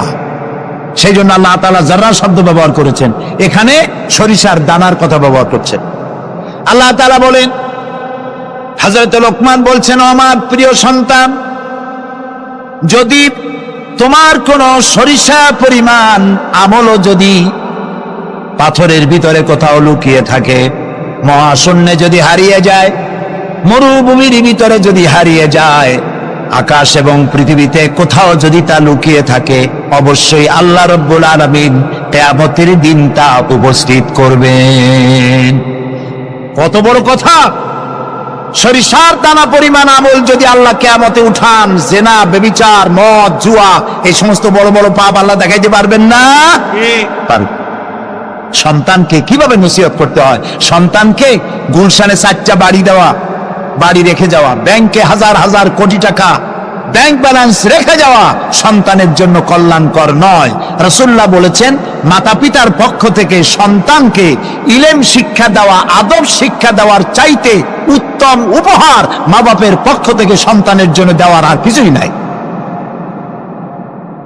হযরত আলী রাদিয়াল্লাহু তাআলা আনহু বলছেন, লাইসাল ইয়াতীমুল্লাযী قد مات والده بل اليتيم يتيم العلم والأدب, যার বাপ মা মারা গেছে, যার পিতা মারা গেল, সেই প্রকৃত এতিম নয়। প্রকৃত এতিম হচ্ছে যার কাছে কোরআন হাদিসের জ্ঞান নাই আর আদব নাই। যে সন্তানকে যদি পিতামাতা আদব শিখাতে না পারে, ইলম দিতে না পারে, তাহলে পিতা বেঁচে থাকতেই সেই সন্তান সে এতিম বানায় গেল, সে কিছুই শিখলো না। এই জন্যে হযরত লোকমান তার সন্তানকে শিখালেন, দেখো, সরিষা পরিমাণ আমলও যদি করো তাও পলায় থাকতে পারবে না। সুতরাং তুমি তোমার আমল সম্পর্কে সতর্ক হও। আল্লাহ তোমার সমস্ত আমলগুলি দেখতে পাচ্ছেন। আল্লাহ দেখতে পাচ্ছেন না সব? আল্লাহ রাব্বুল আলামিন বলেন وَيَعْلَمُ مَا فِي الْبَرِّ وَالْبَحْرِ وَمَا تَسْقُطُ مِنْ وَرَقَةٍ إِلَّا يَعْلَمُهَا। এই পৃথিবীতে যদি কোনো একটি সমুদ্রের মধ্যে কি হয়, স্থলভাবে কি হয়, আল্লাহ রাব্বুল আলামিন বলেন আমি জানি। শুধু তাই নয়, পৃথিবীর কোনো একটি গাছের পাতা যদি পড়ে যায়, তাহলে কোন দেশের কোন গাছের কোন পাতাটি পড়েছে আমি আল্লাহ রাব্বুল আলামিনের দরবারে তার খবর হয়ে যায়। এই কথা যদি পিতা মাতা সন্তানদেরকে কাছে নিয়ে যদি বলে, বাবা জেনা, ব্যভিচার, মদ, জুয়া, শয়তানি, চাঁদাবাজি, মাস্তানি এগুলি করবা না, এগুলি একদিন মরা লাগবে, আল্লাহর কাছে হিসাব দিতে হবে। মা বাবা যদি বলতো এরকম, সন্তানগুলি ভালো হইতো। ঠিক কিনা কোন? জোরে বলেন ঠিক কিনা? প্রিয় ভাই সব, কোরআনে কারিমের অসংখ্য আয়াতের মধ্য থেকে একটি আয়াত যদি আমরা মনে প্রাণে বিশ্বাস করতে পারতাম, আমল করতে পারতাম, আমাদের চরিত্র ভালো হয়ে যেত। আল্লাহ রাব্বুল আলামিন বলেন মা ইয়াকুনু মিন নাজওয়া সালাসাতিন ইল্লা হুয়া রাবিউহুম ওয়ালা খামসাতিন ইল্লা হুয়া সাদিসুহুম। আল্লাহ তাআলা বলেন, শোনো, যেখানে তোমরা তিনজনে মিলে পরামর্শ করো, তিনজনে মিলে যেখানে পরামর্শ করো, মনে করো ওখানে তোমরা তিনজন নও, চতুর্থ আর এক সত্তা সেখানে আছে, নাম কি তার? বলেন ওয়ালা খামসাতিন ইল্লা হুয়া সাদিসুহুম। যেখানে পাঁচজন তোমরা পরামর্শ করো, সেখানে ষষ্ঠ আর এক সত্তা আছে, তার নাম কি? আল্লাহ। ওয়ালা আদনা মিন যালিকা ওয়ালা আকসারা ইল্লা হুয়া মাহুম আইনামা কানু। এর থেকে সংখ্যা যদি কম হও, এর থেকে সংখ্যা যদি বেশি হও, তুমি যেখানে আমি আল্লাহ সেখানে। সুবহানাল্লাহ। প্রিয় ভাই সব, এই যত বোমাবাজি হয়, গ্রেনেড বাজি হয়, কোনো না কোনো জায়গায় পরামর্শ হয় না? হয় না? পরামর্শ হয়। শেখ বেলাল উদ্দিন খুলনার দৈনিক সংগ্রামের প্রতিনিধি ছিলেন। আজকের পত্রিকায় দেখতে পেলাম তাকে হত্যা করার জন্য পরামর্শ হয়েছিল এবং সেখানে খুনিকে 1.5 লক্ষ টাকা পুরস্কার দিয়ে 20,000 টাকা অগ্রিম করা হয়েছিল। এরকম একজন ভালো সাংবাদিককে হত্যা করার জন্য পরামর্শ করা হলো। বেলালের নাম যখন মনে আসলো, দোয়া করি আল্লাহ তাআলা বেলালকে, হযরতে বেলাল রাদিয়াল্লাহু তাআলা আনহুর সঙ্গী করে জান্নাতের মধ্যে জায়গা করে দিও। যেখানে বসে এই পরামর্শটা করা হলো, কিবরিয়া একজন অর্থনীতিবিদ, দেশের একজন গুণী ব্যক্তি, তাকে হত্যা করার জন্য যেখানে পরামর্শ হয়েছিল, 21শে আগস্ট গ্রেনেড হামলা করার জন্য যেখানে পরামর্শ করা হয়েছিল, সেখানে 3 জন হোক 5 জন হোক, যারাই পরামর্শ করেছিল, তাদের যদি জানা থাকতো যে আল্লাহ রাব্বুল আলামিন এই অনুষ্ঠানে তিনি দেখতে পাচ্ছেন এবং শুনতে পাচ্ছেন, তাহলে এত বড় মারাত্মক পশুর কাজ তারা করতে পারত না। হযরতে লোকমান তিনি তার সন্তানকে একেবারে বাচ্চা অবস্থায় বুঝায় দিলেন, হে আমার ছেলে, কলিজার টুকরা, ছোট্ট একটি সরিষার দানা পরিমাণ আমলও যদি করো, ওইটা গোপন থাকবে না, আল্লাহ তাআলা উঠায় নেবেন। সুবহানাল্লাহ। তুমি দেখতে পাবে সে আমল। প্রিয় উপস্থিতি, যুবকদের বলি, তরুণদের বলি, তরুণী আজকে আমাদের টার্গেট। তরুণরা আসো ইসলামের দিকে। তোমাদেরকে যারা লাঠিয়াল বাহিনী হিসাবে ব্যবহার করে, এদের মুখে থুতু নিক্ষেপ করে বেরিয়ে আসো, রাসূলের কাতারে শামিল হয়ে যাও। যে পথে যাচ্ছ জাহান্নামের পথ, আমরা ডাকি তোমাদেরকে জান্নাতের দিকে। সুবহানাল্লাহ। প্রিয় ভাই সব, আমি আপনাদের খেদমতে আরজ করব, হযরতে লোকমানের এই তৃতীয় নসিহতের শেষ অংশটি করেই আমরা আপনাদের সামনে যে কথা বলতে চাই তা হলো, হযরতে লোকমান বলছেন, ওয়া'মুর বিল মারুফি ওয়ানহা আনিল মুনকার। ভালো কাজের আদেশ দাও, অন্যায় কাজ থেকে মানুষকে বিরত রাখো। সুবহানাল্লাহ বলেন, সবাই বলেন সুবহানাল্লাহ। ভালো কাজের আদেশ দাও। ভালো কাজের আদেশ দেওয়া। আজকে হলো মুহররম মাস, আজকে কি আর মাত্র একদিন পরে আশুরা হবে। হযরত ইমাম হোসাইন এবং তার সাথী সঙ্গী শাহাদায়ে কারবালার জন্য আমরা দোয়া করব। আমরা আমাদের মা বাবার জন্য দোয়া করব। এটা দোয়া কবুলের আজকের শুক্রবার ছিল। সুবহানাল্লাহ। প্রিয় ভাই সব, এত বড় বিশাল মাহফিল, জীবনে আরেকটা পাবো কোন নিশ্চয়তা আছে কি?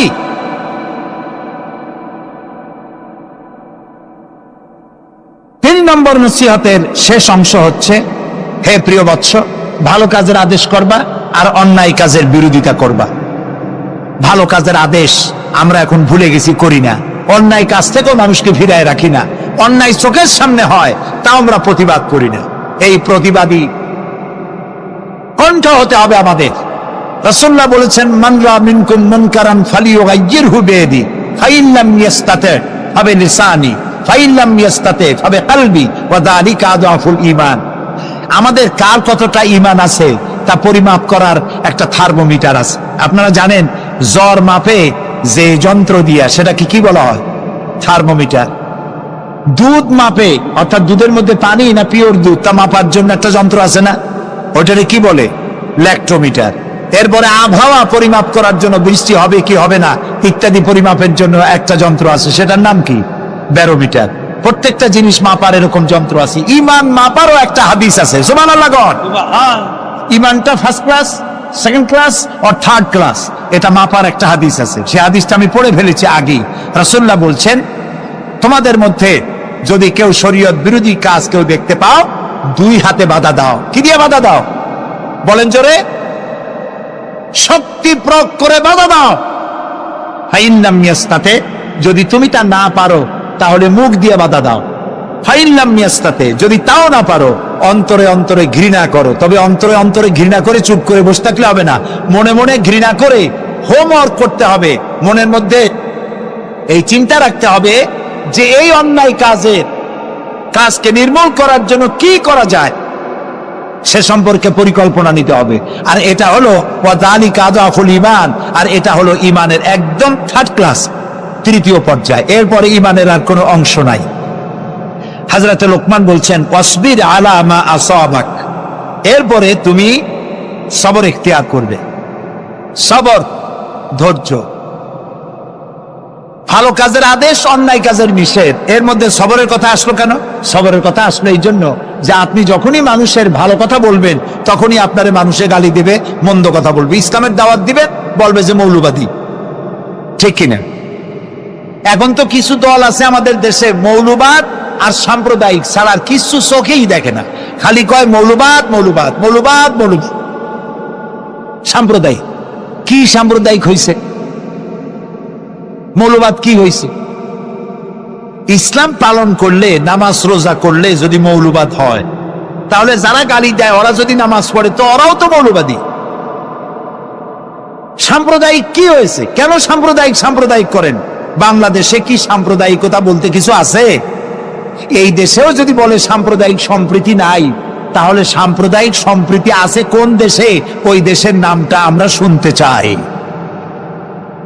বাংলাদেশ পৃথিবীর অন্যতম শ্রেষ্ঠ সাম্প্রদায়িক সম্প্রীতির একটি উজ্জ্বল দৃষ্টান্ত বহন করে চলছে এই বাংলাদেশ। আমরা 1947 সনে একবার স্বাধীন হয়েছি, আবার 71 সনে পূর্ণাঙ্গ স্বাধীনতা লাভ করেছি, ঠিক না ভাই? ওই একই 47-এ ভারতও স্বাধীন হয়েছে, আমরাও স্বাধীন হয়েছি।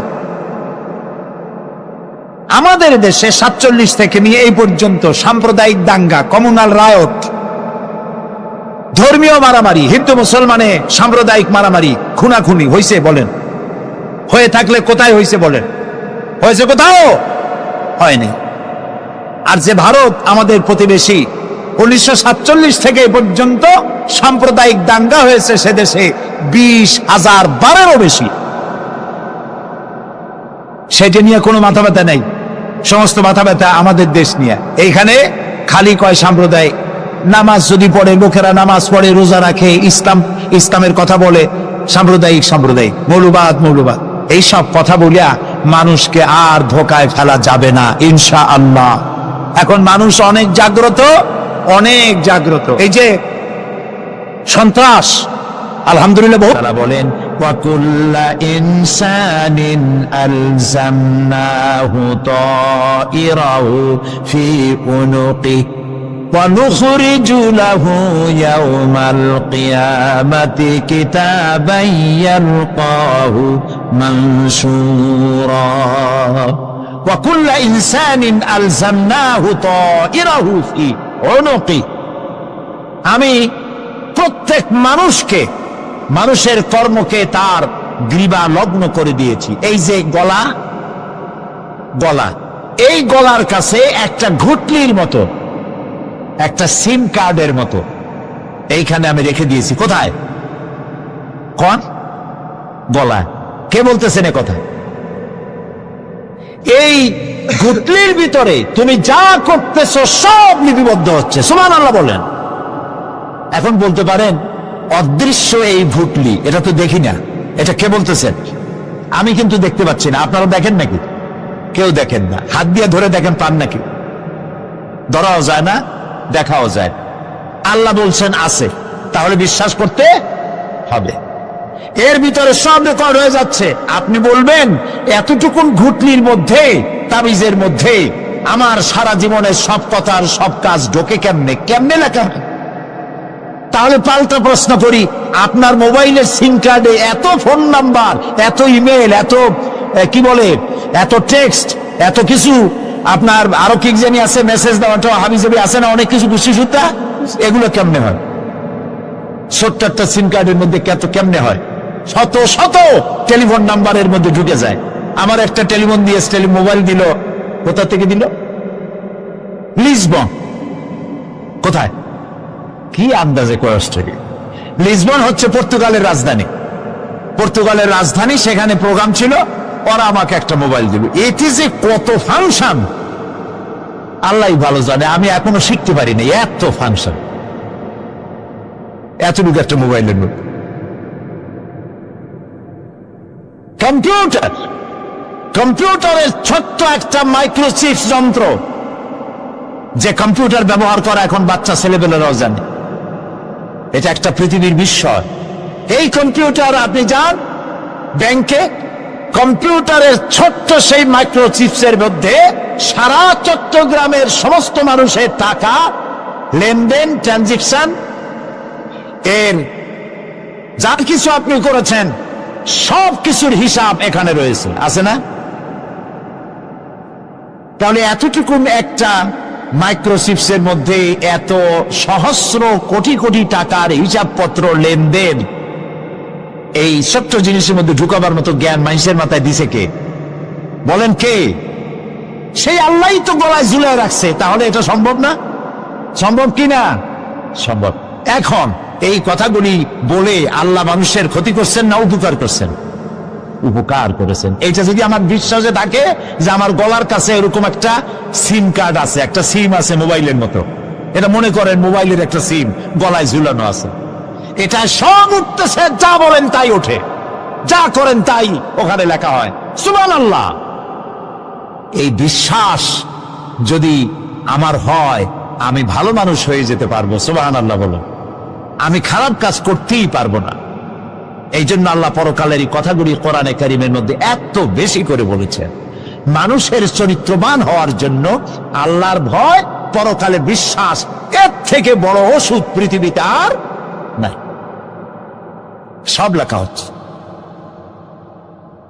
মানুষ বিশ্বাস করে না, এ হলো মূল কথা।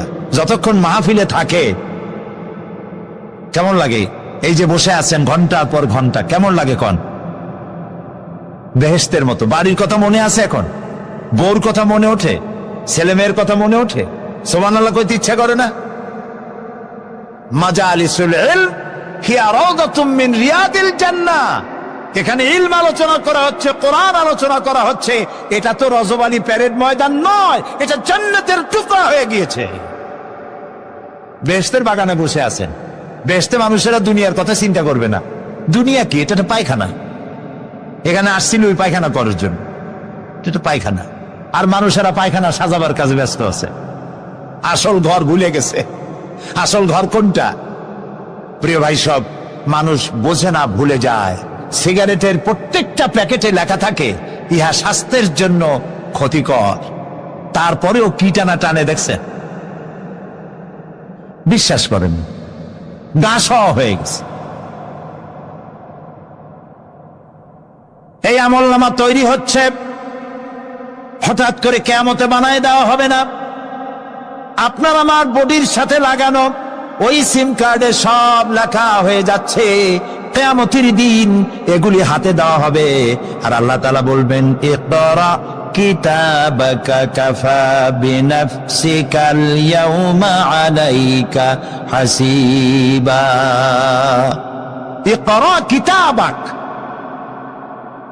তাকে বলা হবে এবার তুমি পড়ো। কাফা বিনাফসিকাল ইয়াউমা আলাইকা হাসিবা, তোমার এই কিতাব পড়ো, আর তোমার এই হিসাব গ্রহণ করার জন্য কিতাবটা ভালো করে পড়ো। তোমার নিজের হিসাব নেওয়ার জন্য তুমি নিজেই যথেষ্ট। তুমি দোজখে যাবা না বেহেশতে যাবা, তুমি নিজেই সিদ্ধান্ত নাও কোথায় যাবো। তোমার নিজের কি করছিলা এখন তুমি দেখো। এই জন্য আমি বলি মাঝে মধ্যে আমরা এখন হিসাব করতে পারি এখানে বসিয়া। আমাদের কি হওয়া উচিত? ছোটবেলার কথা মনে আছে? নাই, মনে নাই? এই যে স্কুল থেকে পলাইছিলেন, তারপরে 2 দিন পর স্কুলে গিয়ে হাজির হয়েছেন, মাস্টার জিজ্ঞেস করলো গতকাল আসো নাই কেন? তখন বললেন মা বলেছেন আমার নাকি পেটে ব্যথা হয়েছিল। এইসব স্কুল ফাঁকি দেওয়া, মার খাওয়া, মানুষের বাড়ির লিচু খাইতে গিয়ে চুরি করিয়া কিল খাওয়া, এইসব ছোট ছোট কথা মনে পড়লে এখনো হাসি পায়। এসব কথা মনে আছে না? ছোট ছোট কথা, ছোট ছোট কথাগুলি যদি মনে থাকে, তাহলে কোন হোটেলে, কোন বাগানে, কোথায় কোন পাপ করেছেন তা মনে নাই? এখন নিজে হিসাব করেন জায়গা কোথায় হওয়া উচিত, পাপ করেছেন কত, ভালো কাজ করেছেন কত, নিজে হিসাব করে দেখেন কোন দিকে যাবেন। আমরা নিজেরাই যথেষ্ট হিসাবের জন্য। আল্লাহ তাই বলবেন কিয়ামতের দিনে, ইকরা কিতাবা, তোমার কিতাব তুমি পড়ো, তোমার হিসাব নেওয়ার জন্য তুমিই যথেষ্ট। আহারে, আল্লাহ রাব্বুল আলামিন বলেন, ওয়া আশরাকাতিল আরদু বিনুরি রাব্বিহা ওয়া wudi'al কিতাবু ওয়া জিআ'a বিন নাবিয়্যিনা ওয়াশ শুহাদা'a বাইনাহুম বিল হক ওয়া হুম লা ইউযলামুন। পৃথিবী তার রবের নূরের ঝলকানিতে উদ্ভাসিত হবে। সুবহানাল্লাহ, সুবহানাল্লাহ। আল্লাহর নূরের ঝলকানিতে গোটা পৃথিবী উদ্ভাসিত হয়ে যাবে। আমলনামা তুলে ধরা হবে, পয়গম্বর এবং সাক্ষীগণকে হাজির করা হবে এবং সকলের প্রতি সুবিচার করা হবে, তাদের কারো প্রতি জুলুম করা হবে না। আল্লাহ গ্যারান্টি দিচ্ছেন কারো প্রতি জুলুম করা হবে না। সুতরাং হে মানুষেরা, ইয়া আইয়ুহাল ইনসানু ইন্নাকা কাদিহুন ইলা রাব্বিকা কাদহান ফামুলাকি। হে মানুষ, তোমার পালনকর্তা পর্যন্ত পৌঁছতে তোমাকে অনেক কষ্ট করতে হবে, এরপর তুমি তার সাক্ষাৎ পাবে। কিয়ামতে তোমার সাক্ষাৎ হবে। কাজেই তোমার নিজের আমলকে সুন্দর করে আমলকে তৈরি করে নাও। فَأَمَّا مَنْ أُوتِيَ كِتَابَهُ بِيَمِينِهِ فَسَوْفَ يُحَاسَبُ حِسَابًا يَسِيرًا وَيَنْقَلِبُ إِلَى أَهْلِهِ مسرورا। সুবহানাল্লাহ। যার ডান হাতে আমলনামা দেওয়া হবে, কিয়ামতের দিন আমলনামাগুলি উড়িয়ে দেওয়া হবে। ইমানদারের সামনের থেকে কোন হাতে, আর বেঈমানের পিছন থেকে বামে। এই আমলনামা যখন যার ডান হাতে আমলনামা পৌঁছে যাবে, তার হিসাব নিকাশ সহজ হয়ে যাবে। আমলনামা হাতে করে আনন্দ চিত্তে সে আপন পরিবারের সঙ্গে মিলিত হতে পারবে। সুবহানাল্লাহ। আল্লাহ কিয়ামতের দিন দয়া করে আমাদের আমলনামা আমাদের ডান হাতে দিয়ে দিও। আল্লাহ তাআলা দয়া করে আমাদের হাতে, আমাদের ডান হাতে আমাদের আমলনামা দিও। দয়া করে আমাদের আমলনামা আমাদের ডাইন হাতে দিও।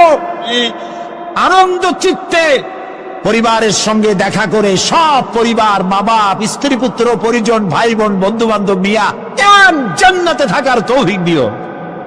আয় আল্লাহ, বিগত 26 বছর যারাই মাহফিলে এসেছেন তাদেরকে নিয়ে এক জান্নাতে থাকার আমাদেরকে তৌফিক দিয়ে দিও। وَأَمَّا مَنْ أُوتِيَ كِتَابَهُ وَرَاءَ ظَهْرِهِ فَسَوْفَ يَدْعُو ثُبُورًا وَيَصْلَى سَعِيرًا। আর যার আমলনামা পিছন থেকে বাম হাতে আসবে সে তো মৃত্যুকে আহ্বান করতে থাকবে, মৃত্যুকে ডাকবে। এর থেকে যদি মরে যেতে পারতাম তাও ভালো হইতো। তার আর উপায় থাকবে না, তার জায়গা হবে জাহান্নামে। নাউযুবিল্লাহ। আমরা সবাই বলি নাউযুবিল্লাহ। এরপরে আল্লাহ রাব্বুল আলামিন মিজান খাড়া করবেন, দাড়িপাল্লা। মিজান কি? দাড়িপাল্লা। ইনসাফ কি মুকদ্দাস তারাজু। ইনসাফের প্রতীক কি তাও কইতে পারেন না, জোরে বল না।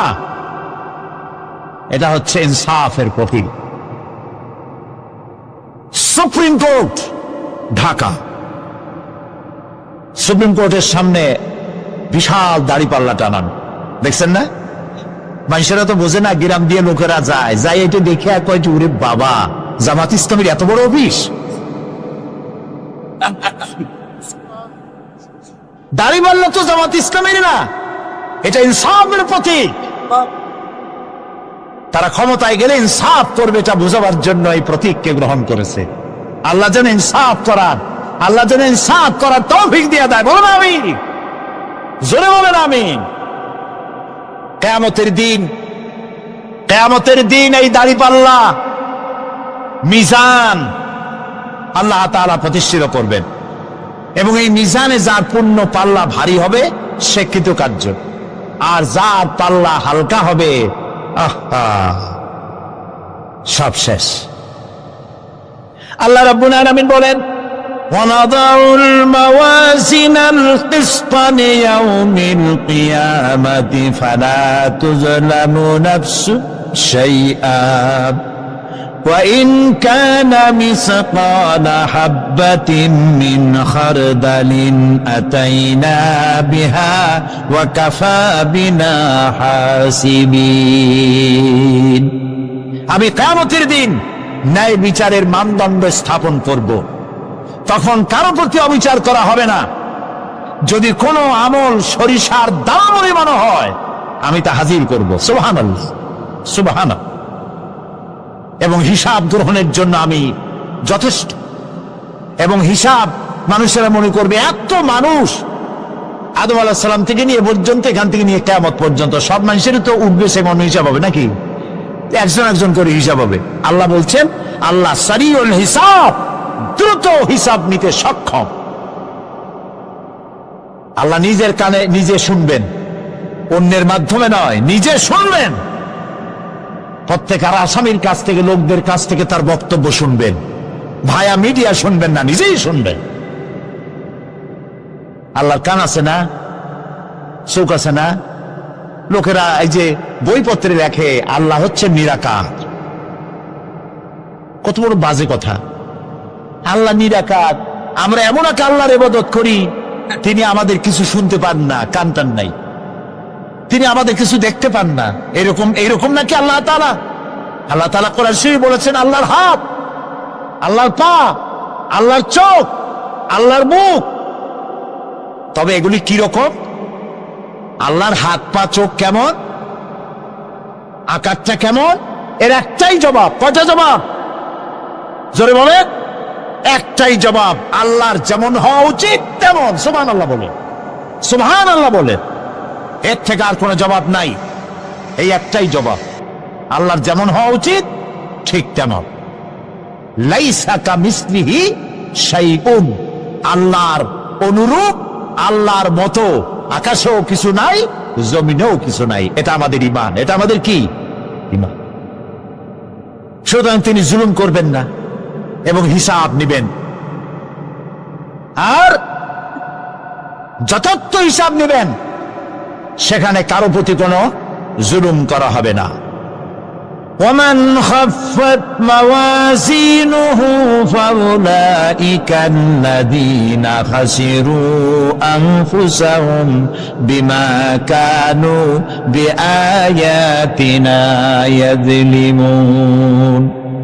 আর যাদের পাল্লা হালকা হবে তারা তো শুধু নিজেদেরই ক্ষতি সাধন করবে, কেননা তারা আমার আয়াত সমূহকে অস্বীকার করত।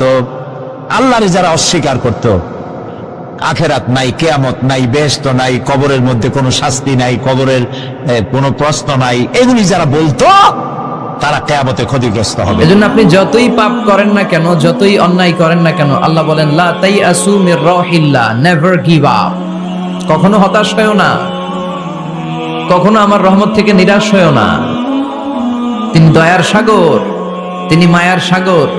আপনি কত পাপ করেছেন, কত অন্যায় করেছেন, কত মিথ্যা বলেছেন, কত নামাজ কাজা করেছেন, আপনার পাপ, আপনার অন্যায়, আপনার অপরাধ যদি হয় খালের পানির সমান, বিলের পানির সমান, জেনে রাখবেন আল্লাহর দয়া হচ্ছে সাগরের পানির সমান। আমাদের পাপ, আমাদের অন্যায় যদি হয় পাহাড়ের সমান, আল্লাহর দয়া হচ্ছে আকাশের সমান। লা তাকনাতু মির রাহমাতিল্লাহ, আল্লাহ বলেন কখনো আমার রহমত থেকে নিরাশ হয়ো না। এজন্য বিপদে আপদে সব সময় আমরা প্রশংসা করব একজনের, চিল্লায় বলতে হবে তিনি কে?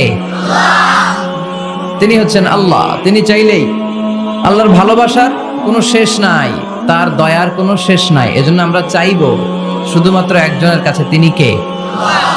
আপনি বিপদে পড়েছেন, আপনার বিপদ থেকে রক্ষা করতে পারে কে?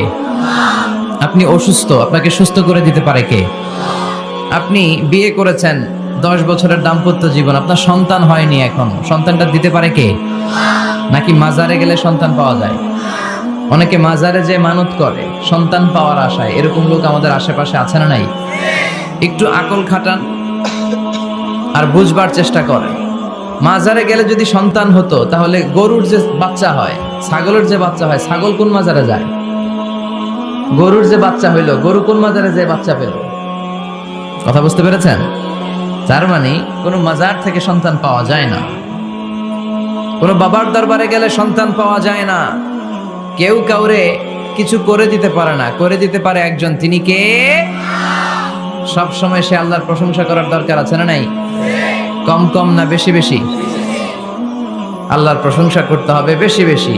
বিশ্বনবী ঈসা ইসলাম মসজিদে নববীতে একটা হাদিসের বঙ্গানুবাদ শোনাই আপনাদেরকে। তিনি মসজিদে নববীতে নামাজ শুরু করেছেন আল্লাহু আকবার বলে। বিশ্বনবীর মসজিদে নববীর জামাতের পদ্ধতি ছিল, সেখানে আমরা যেমন আমাদের মসজিদে শুধু পুরুষরা যাই, ওনার মসজিদে শুধু পুরুষরা যেত না, নারীরাও যেত। সুবহানাল্লাহ পড়ে। হিজরা, হিজরা চিনেন? ডাক্তারি ভাষায় এদেরকে বলে হার্মোফ্রোডাইট। ডাক্তার যারা আছেন বুঝবেন, হার্মোফ্রোডাইট, বাইসেক্সুয়াল, উভয় লিঙ্গ এরা, মিডল জেন্ডার, পুরুষও না নারীও না, এরকম করে আল্লাহ কিছু মানুষ বানায়। আমরা যে পুরুষ হয়েছি বানিয়েছে কে? আমাদের বোন, আমাদের মা, ওদেরকে নারী বানিয়েছে কে? আবার আমাদের অনেকের সন্তান পুরুষও হয় না, নারীও হয় না, মাঝামাঝি আরেকটা জেন্ডার হয়, বাইসেক্সুয়াল বলে, ফিমেল, হিজরা। ওদেরকে হিজরা করে বানালো কে? আপনি আর আমি হিজরা হইতে পারতাম না? পারতাম। আমার বোন, আমার মা, ওরা হিজরা হতে পারতো না? পারতো। সবার পরীক্ষা, আমরা ছেলে হয়েছি, আল্লাহ আমাদেরকে ছেলে বানিয়ে পরীক্ষা করছেন। যারা নারী হিসেবে দুনিয়ায় এসেছে, আল্লাহ তাদেরকে নারী বানিয়ে পরীক্ষা করছে। যারা হিজরা হয়ে পৃথিবীতে এসেছে, তারা হিজরা, আল্লাহ তাদেরকে হিজরা বানিয়ে পরীক্ষা করছে। পুরো পৃথিবীটাই পরীক্ষা। এজন্য হিজরা দেখলে হাসাহাসি করবেন না। অনেকে হিজরা দেখলে হাসাহাসি করে, ওদেরকে সামাজিক মর্যাদা দিতে চায় না। এক লোকের ধরেন 2 ছেলে 2 মেয়ে, আরেকটা হয়েছে হিজরা, তো বাসায় মেহমান আসলে ওই 2 ছেলে আর 2 মেয়েকে নিয়ে পরিচয় করায় মেহমানদের সাথে। হিজরাটা রেখে তুই আসিস না, তুই ঘরে থাক। এভাবে সে ফ্যামিলির একেবারে কর্নারে অবস্থান করে। ফলে সে আমাদের সমাজে থাকতে চায় না। সে খুঁজতে চায় যে আমার মতো এরকম সমাজে আর কে আছে দেখি। খুঁজে খুঁজে তার একটা সংঘবদ্ধ চক্র হয়ে যায়। তখনই তারা জীবিকার তাগিদে রাস্তায় নেমে পড়ে। আর হিংস্র প্রাণীর মতো শুক্রবারে জামাইয়ের গাড়ি যদি দেখে, বরের গাড়ি, ওইটা আটকায়। রাস্তাঘাটে ট্রাকের ড্রাইভার থেকে টাকা তোলে, প্রাইভেট কার যারা চালায়, গাড়ি চালায়, ওদের থেকে টাকা তোলে না? এর কারণ এদেরকে আমরা সামাজিকভাবে সম্মান দিতে শিখি নাই। পৃথিবীর অনেক দেশে আমি ঘুরেছি, ওখানে দেখেছি হিজড়াদেরকে সামাজিকভাবে অনেক বেশি রেসপেক্ট করা হয়, যাতে ওরা নিজেদেরকে কর্নার ম্যান না ভাবে যে আমরা এক পাশের মানুষ, না, তারাও মেইন স্ট্রিমের মূল স্রোতের মানুষ। তাদেরকে বিভিন্ন কাজে সুযোগ করে দেওয়া উচিত। পৃথিবীর অনেক জায়গায় আমি অনেক শপিং মলে শপিং করতে যেয়ে দেখেছি যে শপিং মলের সুপার শপের যারা স্টাফ আছে তারা হিজড়া। বাংলাদেশে একটা সিদ্ধান্ত হয়েছিল যে ট্রাফিক সিগন্যালের এখানে হিজড়াদেরকে কাজে লাগাবে, কারণ হিজড়াদেরকে মানুষ যে কারণেই হোক একটু ভয় পায়, সিগন্যাল আর অমান্য করবে না। তারপর ওদেরকে ভোটাধিকার নিয়েও 2004 সালে খুব সম্ভব একটা আন্দোলন হয়েছিল, তো সেটাও এরকম বাস্তবায়ন হয় না। এজন্য হিজড়াদেরকে নিয়ে মা বাবারা বিপাকে পড়েন। আমার একটা সন্তানও হিজড়া হয়ে জন্মাতে পারে। স্কুলে যখন আমরা বাচ্চাদেরকে ভর্তি করাতে যাই, বাচ্চার নাম, মায়ের নাম, বাবার নাম, বাচ্চার লিঙ্গ, এটা ছেলে না মেয়ে, এই দুইটা ঘর থাকে, কিন্তু উভয় লিঙ্গের কোনো ঘর নাই, ঠিক কি না? এটা সামাজিকভাবে আপনারা এটার ব্যাপারে গণসচেতনতা তৈরি করতে পারেন। এখানে কেউ চেয়ারম্যান আছে কিনা আজকে জানি না, তিনি হচ্ছেন এলাকার leader, member of the parliament. যারা আপনারা যারা নেতা শ্রেণীর আছেন তারা হিজড়াদেরকে খুঁজে তাদেরকে নিয়ে একটা সোসাইটি করতে পারেন, যে তাদেরকে কাজের ব্যবস্থা করা হোক, তাদেরকে সুশিক্ষায় শিক্ষিত করা হোক, তাদের মেধাটাও দেশ গঠনের কাজে লাগানো হোক, ঠিক কিনা? এজন্য এগুলো হচ্ছে সব আল্লাহ তাআলার দান। বিশ্বনবীর মসজিদে নববীতে জামাতের ভেতরে শুধু পুরুষ সাহাবারা থাকতো না, পুরুষ থাকতো, নারী থাকতো, হিজড়া থাকতো, বাচ্চারাও থাকতো। আমরা অনেকে বাচ্চাদেরকে মসজিদে ঢুকাতে চাই না, আছে না নাই? অনেক মুরব্বী চাচারা বাচ্চাদেরকে দেখলেই খুব রেগে যায়, আছে না নাই? আপনারা এখানে মুরব্বীরা যারা আছেন আপনারা হয়তো রাগেন না, অন্যান্য এলাকায় দেখেছি আমি যে খুব রেগে যায়, বলে যে এটারে আনছে কে? তুরস্কের বিভিন্ন মসজিদের ওয়ালে ওয়ালে লাগানো যে জামাত চলাকালীন অবস্থায় যদি পেছনে বাচ্চাদের চিল্লা চিল্লি কিচির মিচির আওয়াজ শুনতে পাওয়া না যায়, তাহলে পরবর্তী প্রজন্ম নিয়ে আপনারা ভয়ের ভেতরে থাকেন। তার মানে নেক্সট জেনারেশন তো মুসল্লি হচ্ছে না। আমরা নামাজ পড়বো, বাচ্চারা পিছনে চিল্লাফাল্লা করবে, ঠিক কিনা? এরকম পরিবেশ আমরা মসজিদে চাই কি চাই না? বাচ্চাদের কাজই তো চিল্লাফাল্লা করা, লাফালাফি করা, নাচবে, গাবে, লাফাবে, একজন আরেকজনকে কামড় দিবে, গ্লাস ভাঙবে, কাপড় ছিঁড়বে। এটা কি বাচ্চারা করবে না মুরব্বীরা করবে? মুরব্বী লাফালাফি করলে মানাবে? কথা বলেন তো। বাচ্চাদের কাজ বাচ্চাদেরকে করতে দেন, আর সাথে করে মসজিদে নিয়ে যাবেন, বাবারা মসজিদে নিয়ে যাবেন, ওকে বুঝাবেন যে এটা আমাদের ইবাদত গাহ, এখানে বসে আমরা আমাদের স্রষ্টাকে ডাকি, এখানে দুষ্টুমি করা যাবে না। তো বিশ্বনবীর মসজিদে নববীতে জামাতের প্রথম কাতারে দাঁড়াতো, প্রথম দিকের কাতারগুলোতে দাঁড়াতো পুরুষেরা, তারপর একটা সার্টিন গ্যাপ রেখে দাঁড়াতো নারীরা, তারপরে দাঁড়াতো ছোট ছোট বাচ্চারা। তো বিশ্বনবী সবাইকে নিয়ে দাঁড়িয়ে নামাজ শুরু করেছেন, আল্লাহু আকবার। রুকুতে গিয়েছেন, রুকু থেকে উঠে পড়েছেন সামি আল্লাহু লিমান হামিদা। পেছন থেকে সাহাবারা ফিসফিস আওয়াজে পড়েছে রব্বানা ওয়ালাকাল হামদ। একজন সাহাবা অতিরিক্ত আরো 4টা তাসবিহ বাড়িয়ে পড়েছে, হামদান কাসীরান তাইয়িবান মুবারাকান ফি। সালাত শেষে বিশ্বনবী সাহাবাকে বললেন, সাহাবীদের দিকে লক্ষ্য করে বললেন যে তোমরা সবাই পড়েছো রব্বানা ওয়ালাকাল হামদ, কে যেন বাড়িয়ে পড়েছো হামদান কাসীরান তাইয়িবান মুবারাকান ফি। এই 4টা তাসবিহ কে পড়েছো? এটা তো আমি শিখাই নাই, তুমি পেলে কই? কেউ দাঁড়ায় না, ভয়ে। বিশ্বনবী অভয় দিলেন, ভয় পেও না, দাঁড়াও। একজন দাঁড়িয়ে বলল, ইয়া রাসূলুল্লাহ, আমি আল্লাহর তাসবিহ কম কম পড়লে আমার পোষায় না, আমার পড়তে মনে চাই বেশি বেশি, এজন্য আমি নিজ থেকেই 4টা তাসবিহ বানিয়ে পড়েছি। বিশ্বনবী বললেন, ভয় পেও না, তোমরা তো দেখোনি, আমি সালাতরত অবস্থায় দেখেছি বিদউ ওয়া সালাসুনা মালাইকা, তোমার এই 4টা তাসবিহর যে সওয়াব হয়েছে, এই সওয়াবটা 30 জনেরও বেশি ফেরেশতা কে কার আগে আল্লাহর আরশে পৌঁছে দিবে এ নিয়ে আকাশে প্রতিযোগিতা করছিল। এজন্য আল্লাহর প্রশংসা কি কম কম না বেশি বেশি? সব সময় আল্লাহর প্রশংসা করতে রাজি আছেন? সব জায়গায় প্রশংসা করতে রাজি আছেন? আসুন সে আল্লাহর জন্য আমরা আওয়াজ করে পড়ি আলহামদুলিল্লাহ। করেন রব্বানা লাকাল হামদ হামদান কাসীরান তাইয়িবান মুবারাকান ফীহি ইয়া রাব্বি লাকাল হামদু কামা ইয়ানবাগি লিজালালি ওয়াজহিকা ওয়া আযীমি সুলতানিকা লাকাল হামদু বিল ঈমান লাকাল হামদু বিল ইসলাম লাকাল হামদু বিল কোরআন। আল্লাহ সব সময় তোমার প্রশংসা যেন আমরা করতে পারি, তুমি তৌফিক দাও। আজকে আমরা যে বইটা থেকে কয়েক মিনিট কথা শুনবো, বইটার নাম কি? কোরআন আল কারীম। এটা এমন কিতাব যেই কিতাবে কোনো ভুল নাই। এসেই দেখি টেবিলের মধ্যে অনেক বালু ধুলা, কোরআনের ভেতরেও ধুলা বালে, এগুলো আপনারা আগ থেকে পরিষ্কার করে রাখবেন। এগুলো হুজুরের জন্য রেখে দেয় যে মাহফিলের সব কাজ আমরা করছি, এটা হুজুরে করুক, এরকম আছে না নাই? তো ঠিক আছে, করলাম একটু কাজ, আর কোরআন পরিষ্কার করলে তো আরো ভালো। আল্লাহর কিতাবকে আমি একটু ক্লিন করে দিয়ে গেলাম। তো অ্যারেঞ্জমেন্ট গুলো আপনারা খেয়াল রাখবেন। আর মাঝে মাঝে কোরআন এমন ছিঁড়ে পাড়া, এত পুরাতন কোরআন এনে দেয়, আজকেরটার অবস্থা মাঝামাঝি, অন্য জায়গায় এত ছিঁড়া পাড়া কোরআন দেয়, তো ওইটা নিয়ে বসাই কঠিন।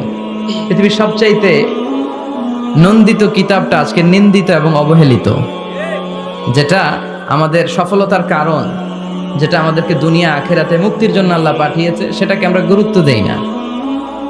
এজন্য আমি বলি যে Quran is not for your self, not for your book shelf, Quran is for your self. Quran আপনার বুক সেলফে রেখে দেওয়ার জন্য না, এটা আপনার জন্য, এটা তেলাওয়াতের জন্য এসছে। প্রতিদিন কোরআন তেলাওয়াত করতে হবে, একটি করে হলেও কোরআনের আয়াতের অনুবাদ করতে হবে। কোরআনে আল্লাহ কি বললেন জানার দরকার আছে না নাই? এই কিতাবটা নির্ভুল একটা কিতাব।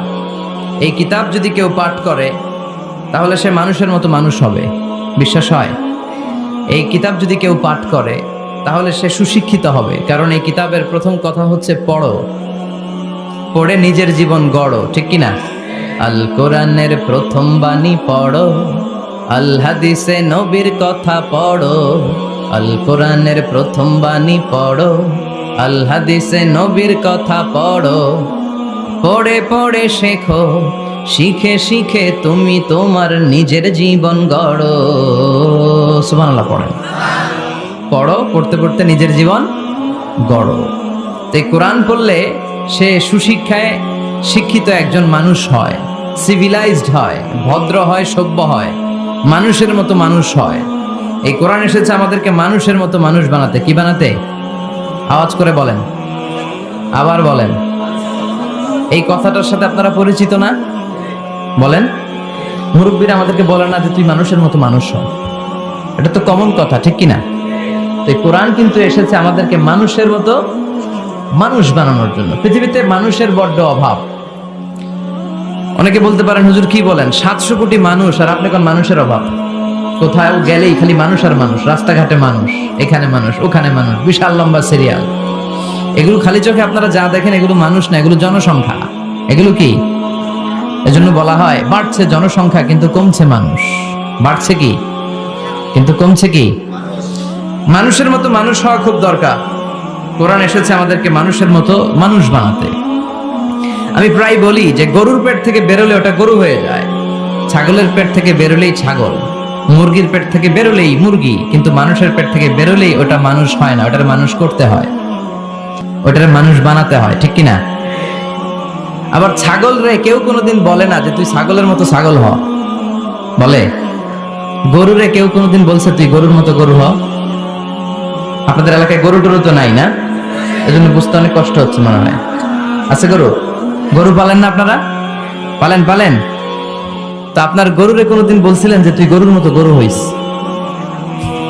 ছাগলের কেউ কোনোদিন বলে না তুই ছাগলের মতো ছাগল হ, কিন্তু মানুষকে বলা হয় তুই মানুষের মতো মানুষ হ, কারণ মানুষের মতো মানুষের বড় অভাব। এই দুনিয়া এখন তো আর সেই দুনিয়া নাই, মানুষ নামের মানুষ আছে, দুনিয়া বোঝায়,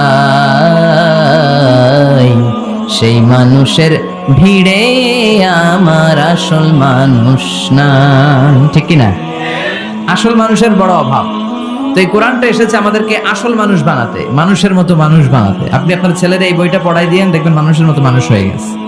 এই ছেলে আর চাঁদাবাজি করবে না, টেন্ডারবাজি করবে না, খাদ্যে ভেজাল দিবে না, মাছে ফরমালিন দিবে না, কোন সুন্দরী নারীকে মাঝরাতে পেলে ধর্ষণের চেষ্টা করবে না। চিল্লা এখন ঠিক কিনা? এজন্য এই কোরআনটা পড়াইতে হবে, শিখাই দিতে হবে। মানুষের মর্যাদা সবচাইতে বেশি। মানুষ যদি শ্রেষ্ঠ হয়, মানুষ ফেরেশতাকে ছাড়িয়ে যায়।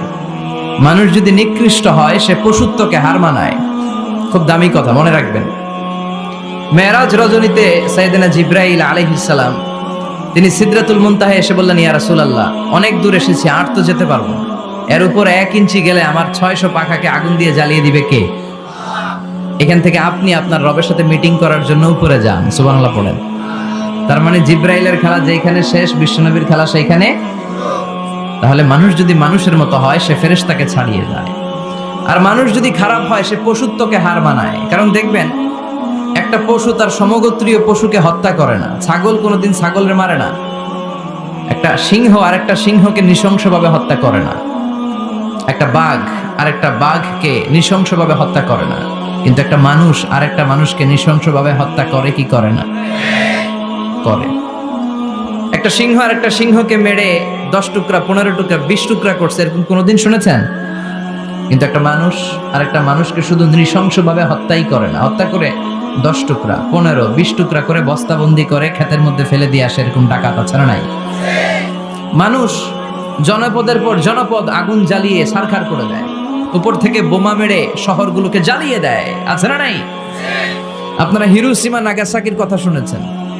দ্বিতীয় বিশ্বযুদ্ধে লিটল বয় আর ফ্যাটম্যান নামে 2টা বোমা ফেলেছিল আমেরিকান সোলজাররা। কি আজীব ঘটনা! হাজার হাজার মানুষ নিচে বসবাস করছে, ওই পাইলটরা 2টা বোমা নিয়ে উপর থেকে ছেড়ে দিল। যে পাইলটরা ফেলতেছে ওরাও কিন্তু মানুষ, ঠিক কি না? আর যাদেরকে মারার জন্য ফেলা হচ্ছে তারাও মানুষ।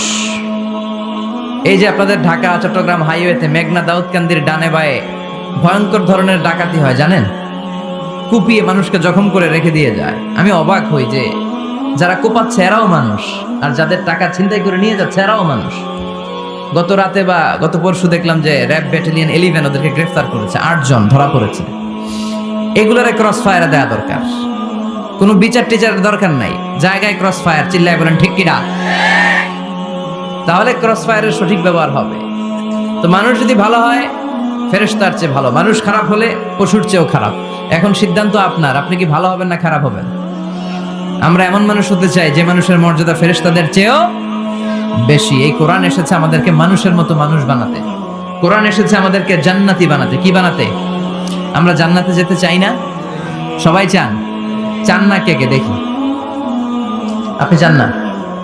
আমরা আসলে সবাই জান্নাতে যেতে চাই, ঠিক কি না?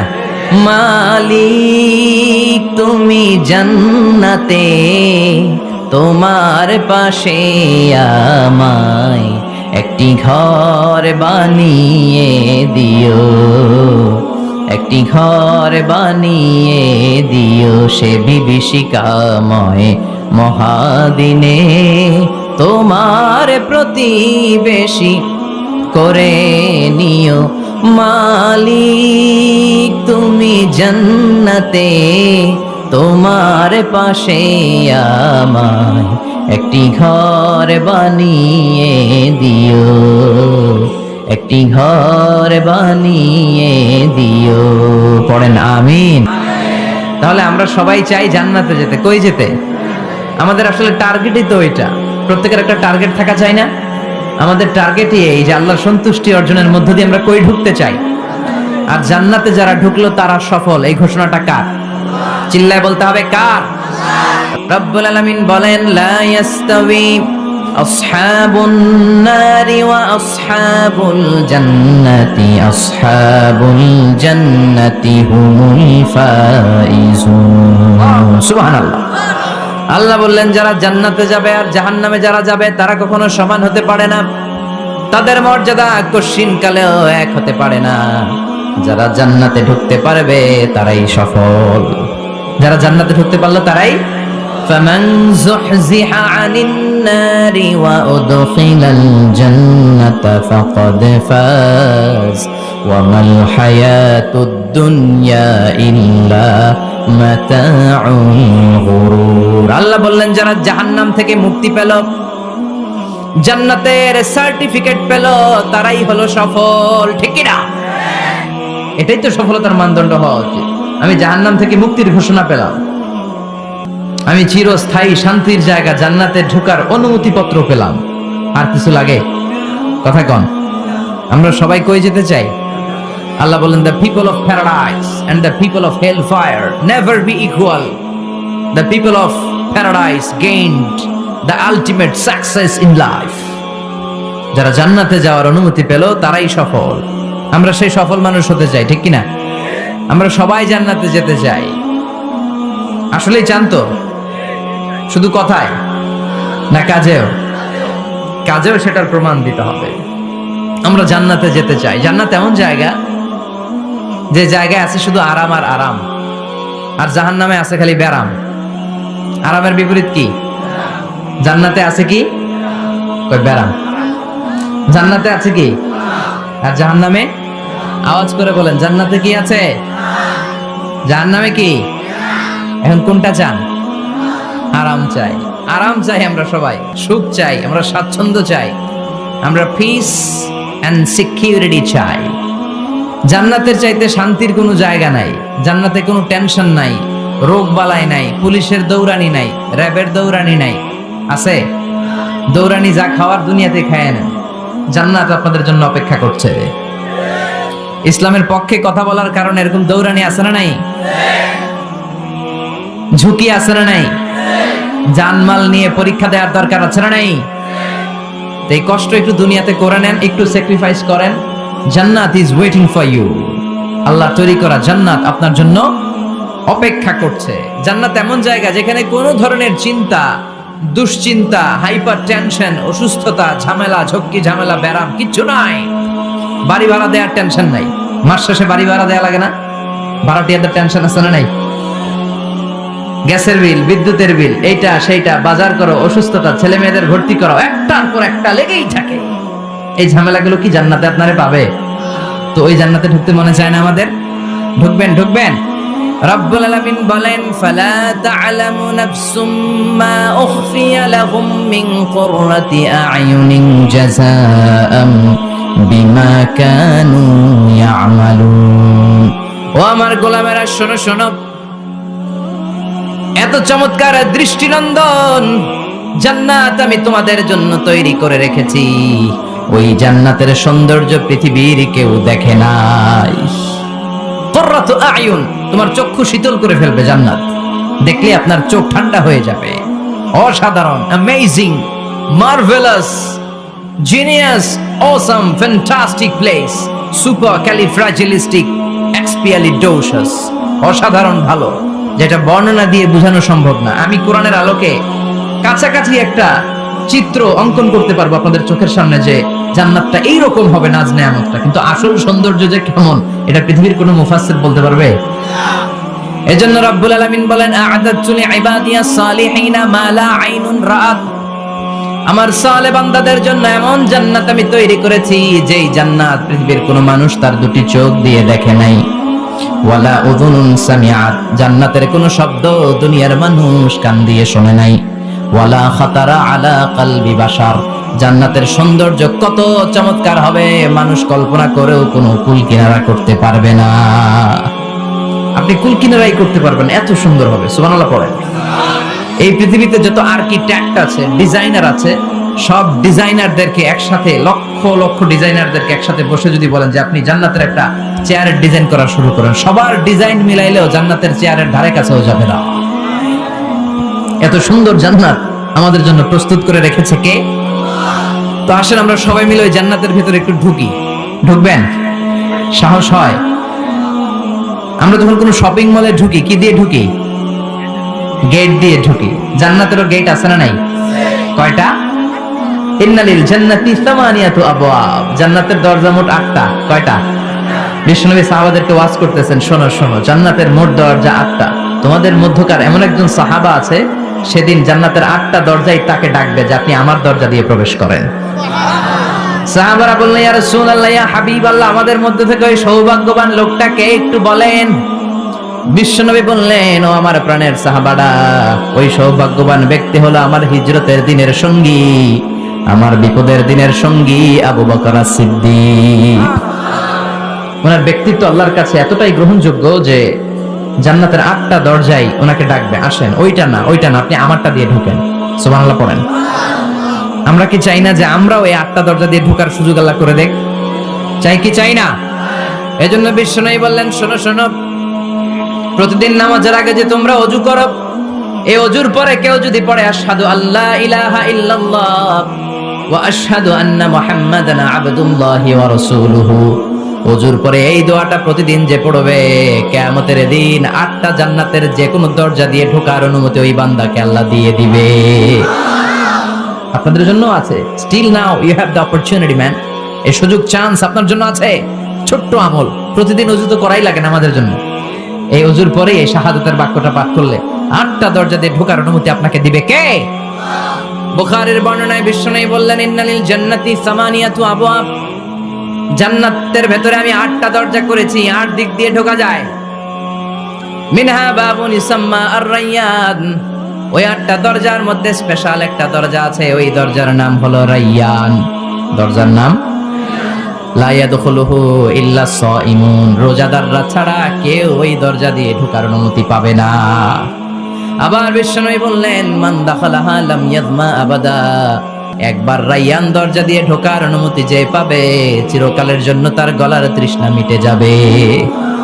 এই যে রোজা রেখে সারাদিন আপনি কিছু খান নাই, পান করেন নাই, এটার প্রতিফল হিসেবে আল্লাহ তাআলা আপনার রায়্যান দিয়ে ঢুকাই দিবে, আর ওটা দিয়ে ঢুকলেই তৃষ্ণা থাকবে না। সুবহানাল্লাহ। বাড়িতে যাই বলেন, আওয়াজ করে পড়তে হবে আল্লাহু আকবার। এখন এই দরজা দিয়ে যে আমরা ঢুকবো, এই দরজার সাইজ কত বড় একটু শোনার দরকার আছে না নাই? আমাদের ঘরের যে দরজাগুলো কত বড় size? 4 feet 3 feet, 4 feet 6 feet. আর আলিশান বাড়ি হইলে ওইটার কত হবে? 6 ফিট 8 ফিট, 6 ফিট 9 ফিট এরকম হবে। তো জান্নাতের দরজাও তো এরকম 8-10 ফিটই তো হবে। কথা বলেন।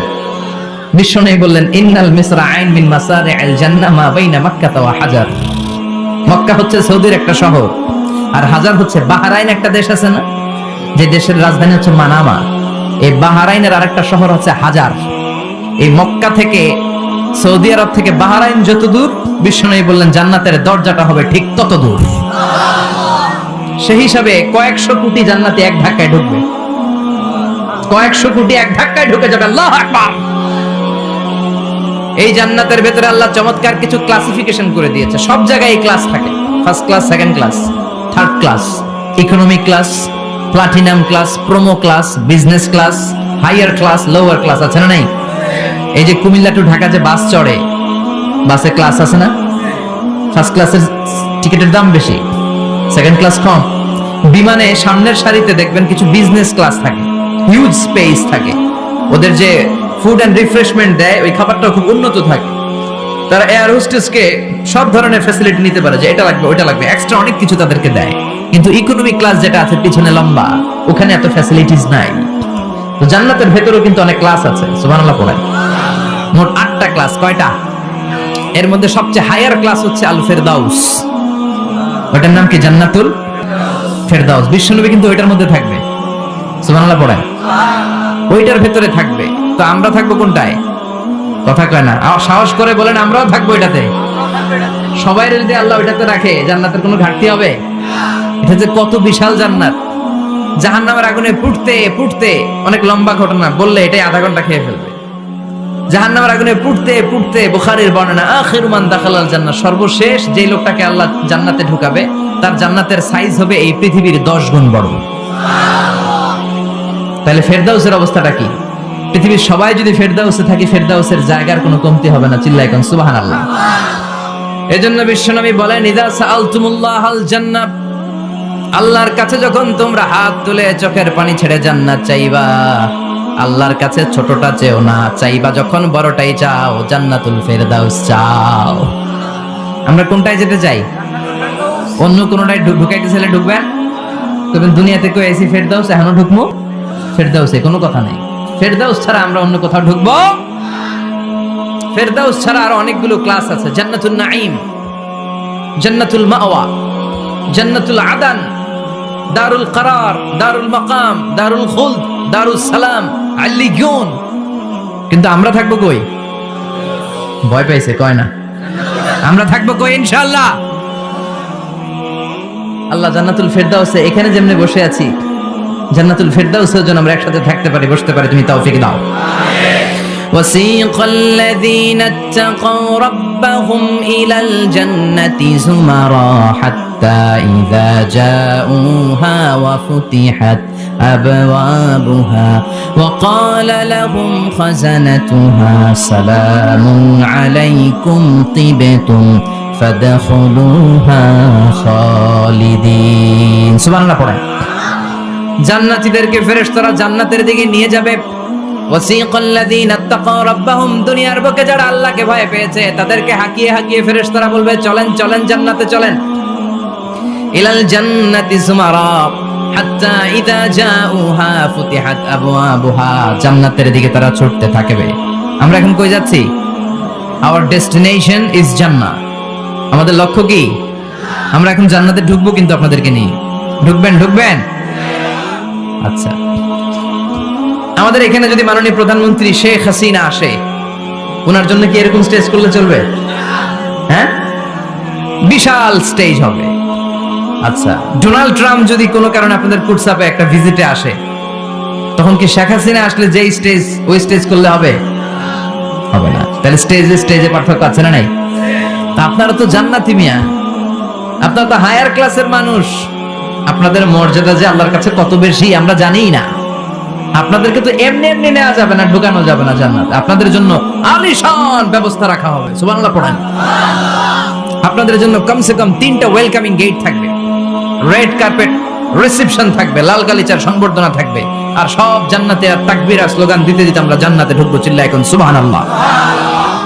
ওয়েলকামিং গেট, রিসেপশন গেট ফেরেশতারা নিয়ে হাঁকাবে। যেতে যেতে যেতে জান্নাতীরা জান্নাতের প্রথম ওয়েলকামিং ফুলেল সংবর্ধনার যে গেট আছে, এটা আসল গেট না, এটা হচ্ছে নকল গেট, অর্থাৎ রিসেপশন গেট। এই রিসেপশন গেটের সামনে এসে দাঁড়াবে। দাঁড়িয়ে জান্নাতীদের চোখ তো ছানা বড়া, এত সুন্দর জান্নাত, ওরা মনে করছে এটাই জান্নাত। জান্নাতীরা কি মনে করবে? এটাই জান্নাত। এত সুন্দর জায়গা, এত স্পেস, ফুলের বাগান, নাজ নেয়ামত, ভোগের সামগ্রী, খাওয়া দাওয়া, মৌজ মাস্তি, অভাব নাই। এই সৌন্দর্যের জায়গা দেখে সব জান্নাতীরা মনে করবে এটাই জান্নাত, আরামসে খাওয়া দাওয়া শুরু করবে। জান্নাতকে মজা লেলো, জান্নাত তোমারই হ্যাঁ, সুখ শান্তি আরামায় শুরু করে দিবে। ফেরেশতারা বলবে এটা জান্নাত নয়, you are absolutely wrong. Delhi কা লাট্টু হ্যায়, দিল্লি বহুত দূর হ্যায়। দিল্লির লাট্টু খাইতে চাইলে দিল্লি যাইতে হবে, কুরসাপে বসে দিল্লির লাট্টু পাওয়া যাবে? কথা বলেন। ফেরেশতারা বলবে ও জান্নাতীরা, জান্নাতে যেতে চাইলে বসে গেলে চলবে না, এটা তো জান্নাত না, এটা জান্নাতের রিসেপশন গেট। জান্নাত অনেক দূরে, দিল্লি কা লাট্টু হ্যায়, দিল্লি বহুত দূর হ্যায়। জান্নাত অনেক দূর, অনেক দূর যেতে হবে। জান্নাতীরা বলবে তাই নাকি? আসল জান্নাত সামনে, আমরা তো মনে করছি এটাই জান্নাত। জান্নাতীরা আবার উঠবে, উঠে আবার চলো চলো জান্নাতের দিকে চলো, ছুটবে। ছুটতে ছুটতে এবার দ্বিতীয় ওয়েলকামিং গেট, ওইটা হবে প্রথমটার চেয়ে আরো বড়। সুবহানাল্লাহ কইবেন না? ওইটা দেখে তারা আর ফেরেশতাদেরকে কিছু জিজ্ঞেস করে না, ভাবছে এটা জান্নাত না হয়ে পারেই না, খাওয়া দাওয়া শুরু। ফেরেশতারা বলবেন no, you are absolutely wrong, আবারও ভুল করছেন, এটা জান্নাত না, দিল্লি কা লাট্টু হ্যায়, দিল্লি বহুত। চলেন চলেন, জান্নাত সামনে। যেতে যেতে 1000 কিলোমিটার পরে আবার পাবে 3 নাম্বার গেট। এইটা যে কত বড়! এইবার জান্নাতীরা 100% কনফার্ম এটা জান্নাত, কথা নাই বার্তা নাই, খাওয়া শুরু কর। কি শুরু কর? আসলে ওইটা কি জান্নাত? সুবহানাল্লাহ পড়ে। ফেরেশতারা বলবে না না, এটাও জান্নাত না, ওই যে দেখেন দেখা যায় জান্নাত, ওই যে জান্নাত, আর একটু যেতে হবে। এবার জান্নাতের সামনে যখন যাবে, জান্নাতের দরজাগুলো ওপেন করে দেয়া হবে। জান্নাতের স্নিগ্ধ এয়ার কন্ডিশনে ঠান্ডা বাতাস জান্নাতীদের কলিজাটারে ঠান্ডা করে দিবে। জান্নাতীরা ঢুকবে, ফেরেশতারা স্যালিউট করবে, স্যালিউটেশন। উদখুলুহা বিসালামিন আমিন, enter the paradise with peace and security. শান্তি নিরাপত্তার সাথে জান্নাতে ঢোকেন।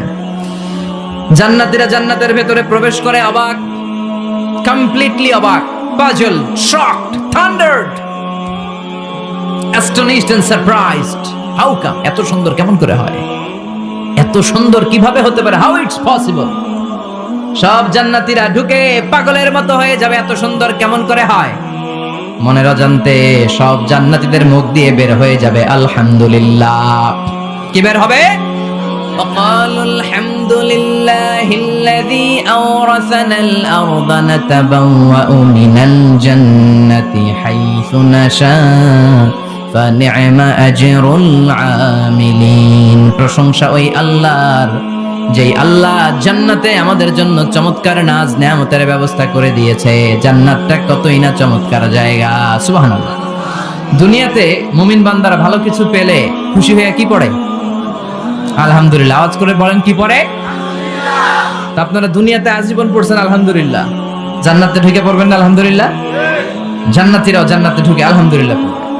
এবার জান্নাতে যাওয়ার পরেই তারা জান্নাতের নাজ নেয়ামত দেখে অবাক, এত সুন্দর, ডানে বায়ে সামনে পেছনে বিশাল বড় বড় রাজমহল, তাজমহল, খাসমহল, বাগান বাড়ি, ডুপ্লেক্স বাড়ি, ট্রিপ্লেক্স বাড়ি, অসাধারণ সব স্থাপনা।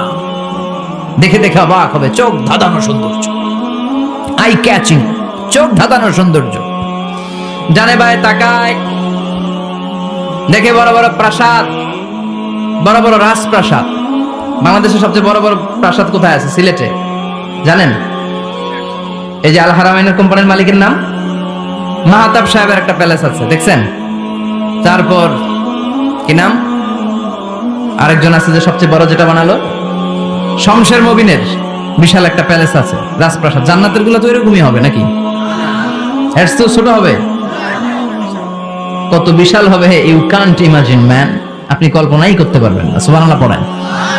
ফিহা সুরুরুম মারফুআতুন ওয়া আকওয়াবুম মাওদুআতুন ওয়া নামারিকু মাসফুফাতুন ওয়া যারাবিয়্যু মাবথুফা। জান্নাতীরা দেখবে বিশাল বিশাল পালঙ্ক, সিংহাসন, বিশাল বিশাল ফুলের সজ্জা, বিশাল বিশাল পানপাত্রের শাড়ি, বড় বড় কার্পেট আর বালিশের শাড়ি, সোফা সেট। জান্নাতীরা সবাই মিলে সোফা সেটের মধ্যে বসে যাবে। সুবহানাল্লাহ।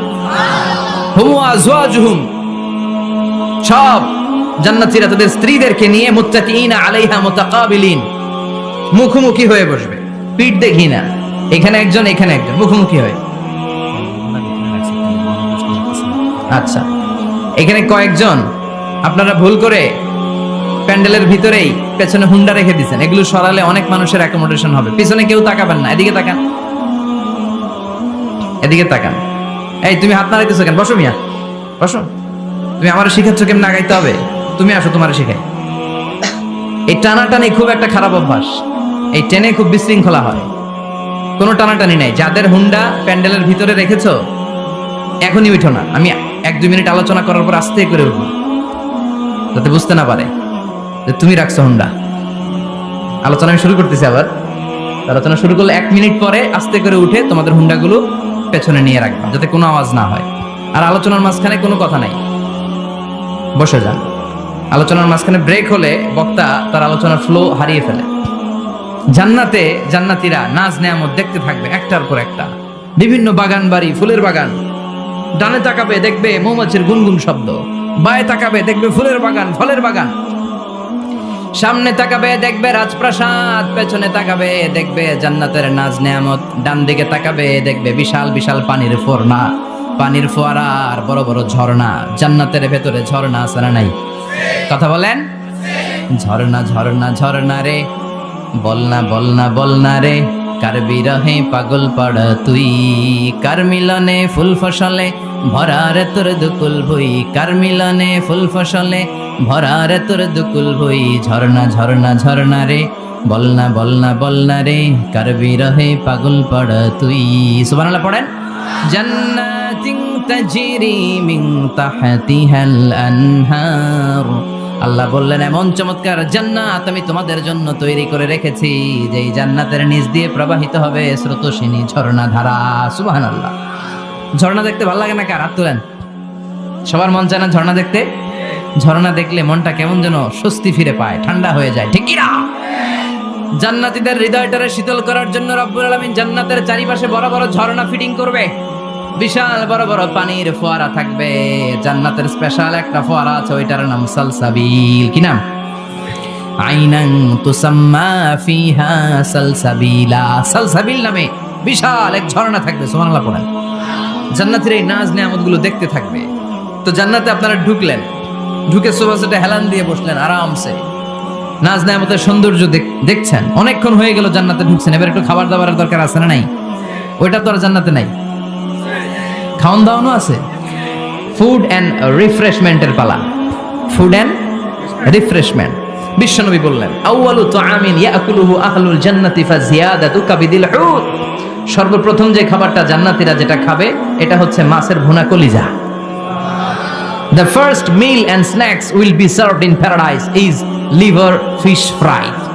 Liver fish fry, মাছের ভুনা কলিজা। সুবহানাল্লাহ পড়েন। ফেরেশতারা ট্রের মধ্যে কোণে জান্নাতি বিশাল সমুদ্রের মাঝখান থেকে ধরে আনা বড় বড় মাছের কলিজাগুলোরে ভুনা করে করে ফ্রিজ আর ট্রেতে করে জান্নাতীদের সামনে এভাবে দাঁড়িয়ে থাকবে। জান্নাতীরা ওখান থেকে মনের মতো খেতে শুরু করবে, ইচ্ছা মতো খাবে। অমনি যদি পাই, একটা যদি পাই, অমনি ধরে ঘাপুস ঘুপুস শুরু হয়ে যাবে। তখন ঘাপুস ঘুপুস দেখা ফেরেশতারা বলবে আস্তে আস্তে খান, ঘাপুস ঘুপুস একটু কম করেন, সামনে আরো আছে আইটেম, আরো আছে। বিশাল বড় বানকিউট হলের ভেতরে এই পার্টিগুলো হবে, বারবিকিউ পার্টি, কাবাব পার্টি, ডিনার পার্টি। জান্নাতীরা প্রথমে খাওয়া শুরু করবে মাছের ভুনা কলিজা। এটা যখন ঘাপুস ঘুপুস শুরু করবে ফেরেশতারা বলবে আস্তে আস্তে আস্তে খান, সামনে আরো আছে। বুফে ডিনারে যারা খেয়েছেন, বাফেট ডিনার মানে যেখানে অনেক খাবার দেয়া থাকে, 5 স্টার 7 স্টার হোটেলে কেউ আপনাকে সার্ভ করবেন, আপনার প্লেট নিয়ে আপনি কি খাবেন আপনি জানেন, আপনি নেবেন। ওইখানে সবকিছু অনেক আইটেম থাকে। আপনি কাবাব খাবেন, শিক কাবাব, ফ্রাই কাবাব, ঝাল কাবাব, জালি কাবাব, কাশ্মীরি কাবাব, হায়দ্রাবাদি কাবাব, ইউরোপিয়ান কাবাব, টার্কিশ কাবাব, 8-10 ধরনের কাবাব থাকবে। সুবহানাল্লাহ পড়েন। সালাদ খাবেন, ঝাল সালাদ, টক salad, fry salad, fruit salad, yoghurt মাখানো সালাদ, টক দই দেওয়া সালাদ, মিষ্টি দইয়ের সালাদ। সালাদের 7-8টা ধরন থাকে। মুরগি খাবেন, গরু খাবেন, মিট আইটেম অনেকগুলো থাকবে। ডেজার্ট খাবেন, কাস্টার্ড থাকবে, ফালুদা থাকবে, এইটা থাকবে, সেইটা থাকবে, 7-8 ধরনের থাকে। তো প্রথম যারা বুফে ডিনারে 5 স্টার হোটেলে কোনো প্রোগ্রামে খেতে যায়, তারা প্রথমেই প্লেটে এত নিয়ে নেয়, পরে সামনে দেখে যে আরো মজার মজার আইটেম আছে, ওগুলো আর খাইতে পারেন, আছে না নাই? শুরুতে এইটা সেটা, মুরগি পাইছে মনে করছে যে মুরগিটাই খাবো, মুরগি আর গরু প্লেট বোঝাই করে গলা পর্যন্ত খাইছে, সামনে যায় দেখে কবুতরের স্যুপ, কবুতরের soup is waiting for you. তখন মনে খুব চাচ্ছে একটু স্যুপ খাই, কিন্তু স্যুপ খাওয়ার জায়গা রাখছিল, কথা কন। তো ফেরেশতারা বলবে একটা যদি পাই, অমনি ধরে ঘাপুস ঘুপুস একটু কম করেন, আরো আছে। সুবহানাল্লাহ পড়েন। এরপর আল্লাহ বলবেন ওয়ালাহমি তাইরিম মিম্মা ইয়াশতাহুন। মাছের ভুনা কলিজার পরে পাখির ভুনা গোশত জান্নাতীদেরকে দেয়া হবে। সুবহানাল্লাহ। ওইটাও খাইতে শুরু করবে। ফেরেশতারা বলবে আস্তে খান, অনেক আছে তো আইটেম। উকুলুহা দাইম, কোরআনের বর্ণনা, 24 আওয়ার সার্ভিস। এমন নয় যে সকালে গেলেন পেয়েছেন, দুপুরে গেছেন নাই, এরকম দাওয়াত আছে না নাই? দেরি করে গেলে মুরগির রান পাওয়া যায় না, খালি পোলাও আর গরুর গোশত খান, খাইয়া আলহামদুলিল্লাহ কন, আছে না নাই? জান্নাতেও তো এরকম হবে। আগে আগে খাইয়া ওনারা ফিনিশ, আমরা পরে গেছি আর নাই। ওরা গরম গরম খাইছে, আমরা সিরিয়ালে পিছনে ছিলাম, আঙ্গুটি ঠান্ডা। জান্নাতে এরকম কিছু হবে। উকুলুহা দাইম, 24 আওয়ার সার্ভিস। আল্লাহ বললেন ওয়া ফাকিহাতিন কাসীরাতিন লা মাকতুআতিন ওয়ালা মামনুআ। ইচ্ছে মতো অঢেল ফল খাও, কারো মনে চায় 5টা খেতে, কারো 10টা, কোনো না আছে। দেখবেন এক জায়গায় দোয়া হইছে, তো দোয়া শেষে সবাইকে খাওয়াইতে চাইছে, বাজেট হচ্ছে 2 প্যাকেট করে বিরিয়ানি, আপনি 3টা চাইলে দিব, কথা কয় না। আপনি যদি 4টা চান দিবে 2 প্যাকেট। তো জান্নাতেও তো এরকম, 2টা করে আপেল খান সবাই, খায় আলহামদুলিল্লাহ পড়। এরকম লা মাকতুআতি ওয়ালা মামনুআ, শেষ হবে না। জান্নাতের যে আপেলের ডাল থেকে আপনি আপেলটা ছেড়েছেন, টান মেরে ছেড়ার সাথে সাথে ওই ডালের মধ্যে নতুন করে আপেল হয়ে যাবে। কুল্লামা রুজিকু মিনহা মিন সামারাতির রিজকা ক্বালু হাযাল্লাযী রুজিকনা মিন ক্বাবলু ওয়া উতু বিহি মুতাশাবিহা। জান্নাতীদের কাছে যখন কমলা দেয়া হবে, কলা দেয়া হবে, জান্নাতীরা বলবে কলা দিবেন কেন? কলা তো দুনিয়ায় অনেক খাইছি। কমলা দিলেন কেন? কমলা তো খাইছি। খান নাই কমলা? কলা? আল্লাহ বলবেন এই কলা ওই কলা না, এই কমলা ওই কমলা না। দুনিয়াতে কলা খেতে হলে কলার ছোলা ছিলতে হয়, জান্নাতের কলার ছোলা ছিলতে হয় না। ছোলা খাইয়া দেখো, কলার চেয়েও মজা। কমলার ছোলা ছিলতে হবে না, খোসা থেকে পর্দা ছড়াতে হবে না, বিচি ফেলতে হবে না, ধোয়া লাগবে না, কাটা লাগবে না। যত মনে চায় খেতে থাকো, এই নিয়ামত আপনাদের জন্য জান্নাতের ভেতরে প্রস্তুত করে রেখে দিয়েছে কে? ইচ্ছে মতো জান্নাতীরা এই পার্টিতে খাবে। অনেক খাওয়া হইলো, এবার ড্রিঙ্কস এর দরকার আছে না নাই? দেখবেন খাওয়ার পরে গ্লাস নিয়ে এরকম চিয়ার্স করে, চিয়ার্স, আছে না নাই? তো দুনিয়াতে তো আমরা চিয়ার্স করতে পারি না, আমরা জান্নাতে করব। দুনিয়াতে আমাদের জন্য মদ খাওয়া, হুইস্কি, ওয়াইন, এগুলোকে খাওয়া হারাম করছে কে? দুনিয়াতে যারা মদ খায় নাই, ওই জান্নাতীদের জন্য আল্লাহ তাআলা জান্নাতে মদের ব্যবস্থা রাখবে। কিন্তু ওই মদে কোনো দুর্গন্ধ হবে না, ওই মদে কোনো মাতলামিও হবে না। জান্নাতের বড় বড় ফুল বাগানের সুন্দর সুন্দর সুঘ্রাণওয়ালা ফুলের নির্যাস থেকে নিয়ে নিয়ে আল্লাহ এই মদগুলো তৈরি করেছে। চিল্লায় পড়েন আল্লাহু আকবার। রব্বুল আলামিন বলেন খাবার পরে জান্নাতীদেরকে পানীয় সার্ভ করা হবে। এই পানীয়গুলো সব হবে পবিত্র পানীয়। ওয়াসাকাহুম রাব্বুহুম শারাবান তাহুরা। এই পানির মধ্যে কোনো দুর্গন্ধ নাই, এই ড্রিঙ্কস এর মধ্যে কোনো ধরনের মাতলামি নাই। সবগুলো পানীয় হবে শারাবান তাহুরা, পবিত্র পানীয়। সুবহানাল্লাহ। অঢেল ড্রিঙ্কস এর জন্য আল্লাহ তাআলা 4টা ড্রিঙ্কস এর ঝর্ণা করে দিবে। 4টা, চিৎকার করে বলতে হবে কয়টা? সবাই বলেন। কেমন আছেন? ভালো আছেন? আহলান ওয়াসাহলান। বসেন। 4টা ঝর্ণা। কয়টা? কথা কয় না। মনোযোগ শেষ। মনোযোগ আছে না গেছে? তাকবীর পড়েন, লিল্লাহি তাকবীর। আর জোরে লিল্লাহি তাকবীর।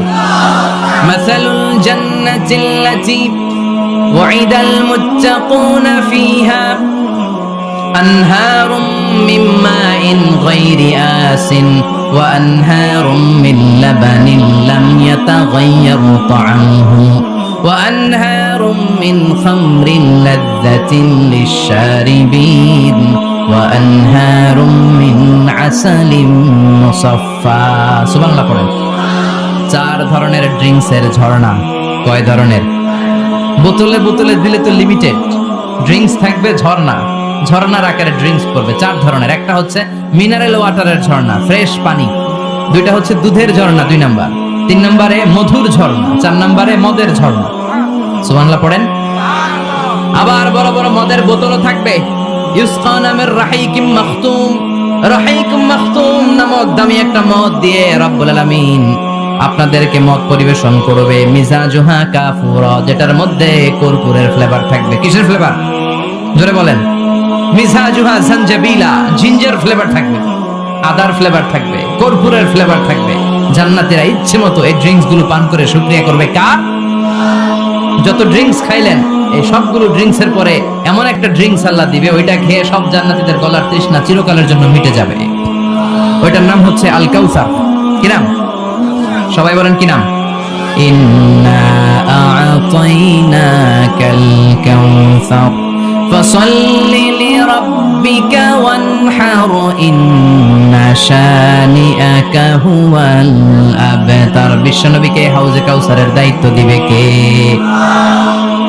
আহলা মিনাল আসাল। হাউজে কাউসারের পানিটা মধুর চেয়েও মিষ্টি। আবিয়াদু মিনাল লাবান, দুধের চেয়েও সাদা। আবরাদু মিনাস সালজ, বরফের চাইতেও ঠান্ডা। এক ঢোক হাউজে কাউসারের পানি যে খাবে চিরকালের জন্য গলার তৃষ্ণা মিটে যাবে। এই নাজ নেয়ামত জান্নাতে আপনাদের জন্য তৈরি করে রেখেছে কে? খাবার হলো, পান হলো। এবার সুন্দর সুন্দর জামা কাপড়ের দরকার আছে না নাই? জান্নাতে তো জামা কাপড় নাই, জামা কাপড়ও আছে। মহিলারা শপিং করতে পছন্দ করে বেশি, তাই না? পুরুষদেরকে নিয়ে গেলে একটার পর একটা ব্যাগ ধরায়, পুরুষগুলো ব্যাগ নিয়ে হাঁটতে থাকে আর মহিলারা সামনে পছন্দ করতে থাকে। আছে না নাই? এই অভিজ্ঞতা হয় নাই মনে হয় আপনাদের? আছে? তো ইচ্ছে মতো মহিলারা জান্নাতে শপিং করতে পারবে ইনশাআল্লাহ। আমার বোনেরা, আমার মায়েরা, যাদের জান্নাতে যে সোনার নেকলেস পরার খুব ইচ্ছা, ইচ্ছে মতো জুয়েলারি অর্নামেন্টস আপনাদের জন্য বোঝাই করা থাকবে। জামদানি শাড়ি বোঝাই করা থাকবে। লেহেঙ্গা পরতে মহিলারা পছন্দ করে না? পাখি ড্রেস, আর কি কি আছে কোন তো? আমি তো জানি কম। হ্যাঁ, কি নাম? কিরণমালা। সব থাকবে, সব। যে যে ধরনের রুচিশীল পোশাক চায় জান্নাতের সবকিছুর ব্যবস্থা করে দিবে কে? জান্নাতীরা জান্নাতের ভেতরে সুন্দর সুন্দর পোশাক পরবে। ওয়া লিবাসুহুম ফিহা হারির, পুরুষদের জন্য আল্লাহ তাআলা জান্নাতের ভেতরে রেশমের তৈরি পোশাক দিয়ে তাদেরকে পোশাক পরাবে। দুনিয়াতে আমাদের জন্য স্বর্ণ আর রেশম পরাকে হারাম করেছে কে? কিন্তু জান্নাতে এই স্বর্ণ আর রেশম দিয়ে পোশাক বানায় দিবে কে? আলিয়াহুম সিয়াবু সুন্দুস খুদরু ওয়াস্তাবারাক। The dress will be green fine silk with gold embroidery. আল্লাহ বলেন জান্নাতি লোকদের পোশাক হবে সবুজ রঙের সিল্কের কাপড় দিয়ে বানানো, যেটার মধ্যে স্বর্ণ খচিত এমব্রয়ডারি করা ডিজাইন থাকবে। দুনিয়ার বুকে পুরুষদের জন্য আল্লাহ চুরি পরা, ব্রেসলেট করাকে নিষেধ করে দিয়েছেন, কিন্তু জান্নাতে যারা ঢুকবে প্রত্যেক পুরুষের হাতের ভেতরে জান্নাতের স্বর্ণের তৈরি ব্রেসলেট পরাইয়া দিবে কে? এই সুন্দর পোশাক পরে জান্নাতীরা এবার ঘুরতে বেরোবে। খাইলাম দাইলাম পোশাক করলাম, এবার কোথায়? ঘুরতে বেরোবো, একটু শপিং করবো একটু। তো জান্নাতে তো আর শপিং মল নাই, এটাও আছে। এটা ওই যে বসুন্ধরা শপিং কমপ্লেক্সের মতো একটা এরকম না, এর চেয়ে ছোট, যমুনা ফিউচার পার্কের মতো। দুবাই মল, দুবাইতে একটা মল আছে, পৃথিবীর দ্বিতীয় বৃহত্তম শপিং মল, বিশাল বড় দুবাই মল। কয়েক সপ্তাহ লাগবে এটা ঘুরে শেষ করতে, একদিন দুই দিন না, কয়েক সপ্তাহ লাগবে এটা ঘুরে শেষ করতে। দুবাই মল, এরকম একটা মল মনে থাকবে। সহিহ মুসলিমের বর্ণনা, ইন্না ফিল জান্নাতি লাসুকান, জান্নাতের ভিতরে এমন এক বাজার আল্লাহ রাখবে, এটার এক মাথা দিয়ে ঢুকে আরেক মাথা খুঁজেই পাওয়া যাবে না।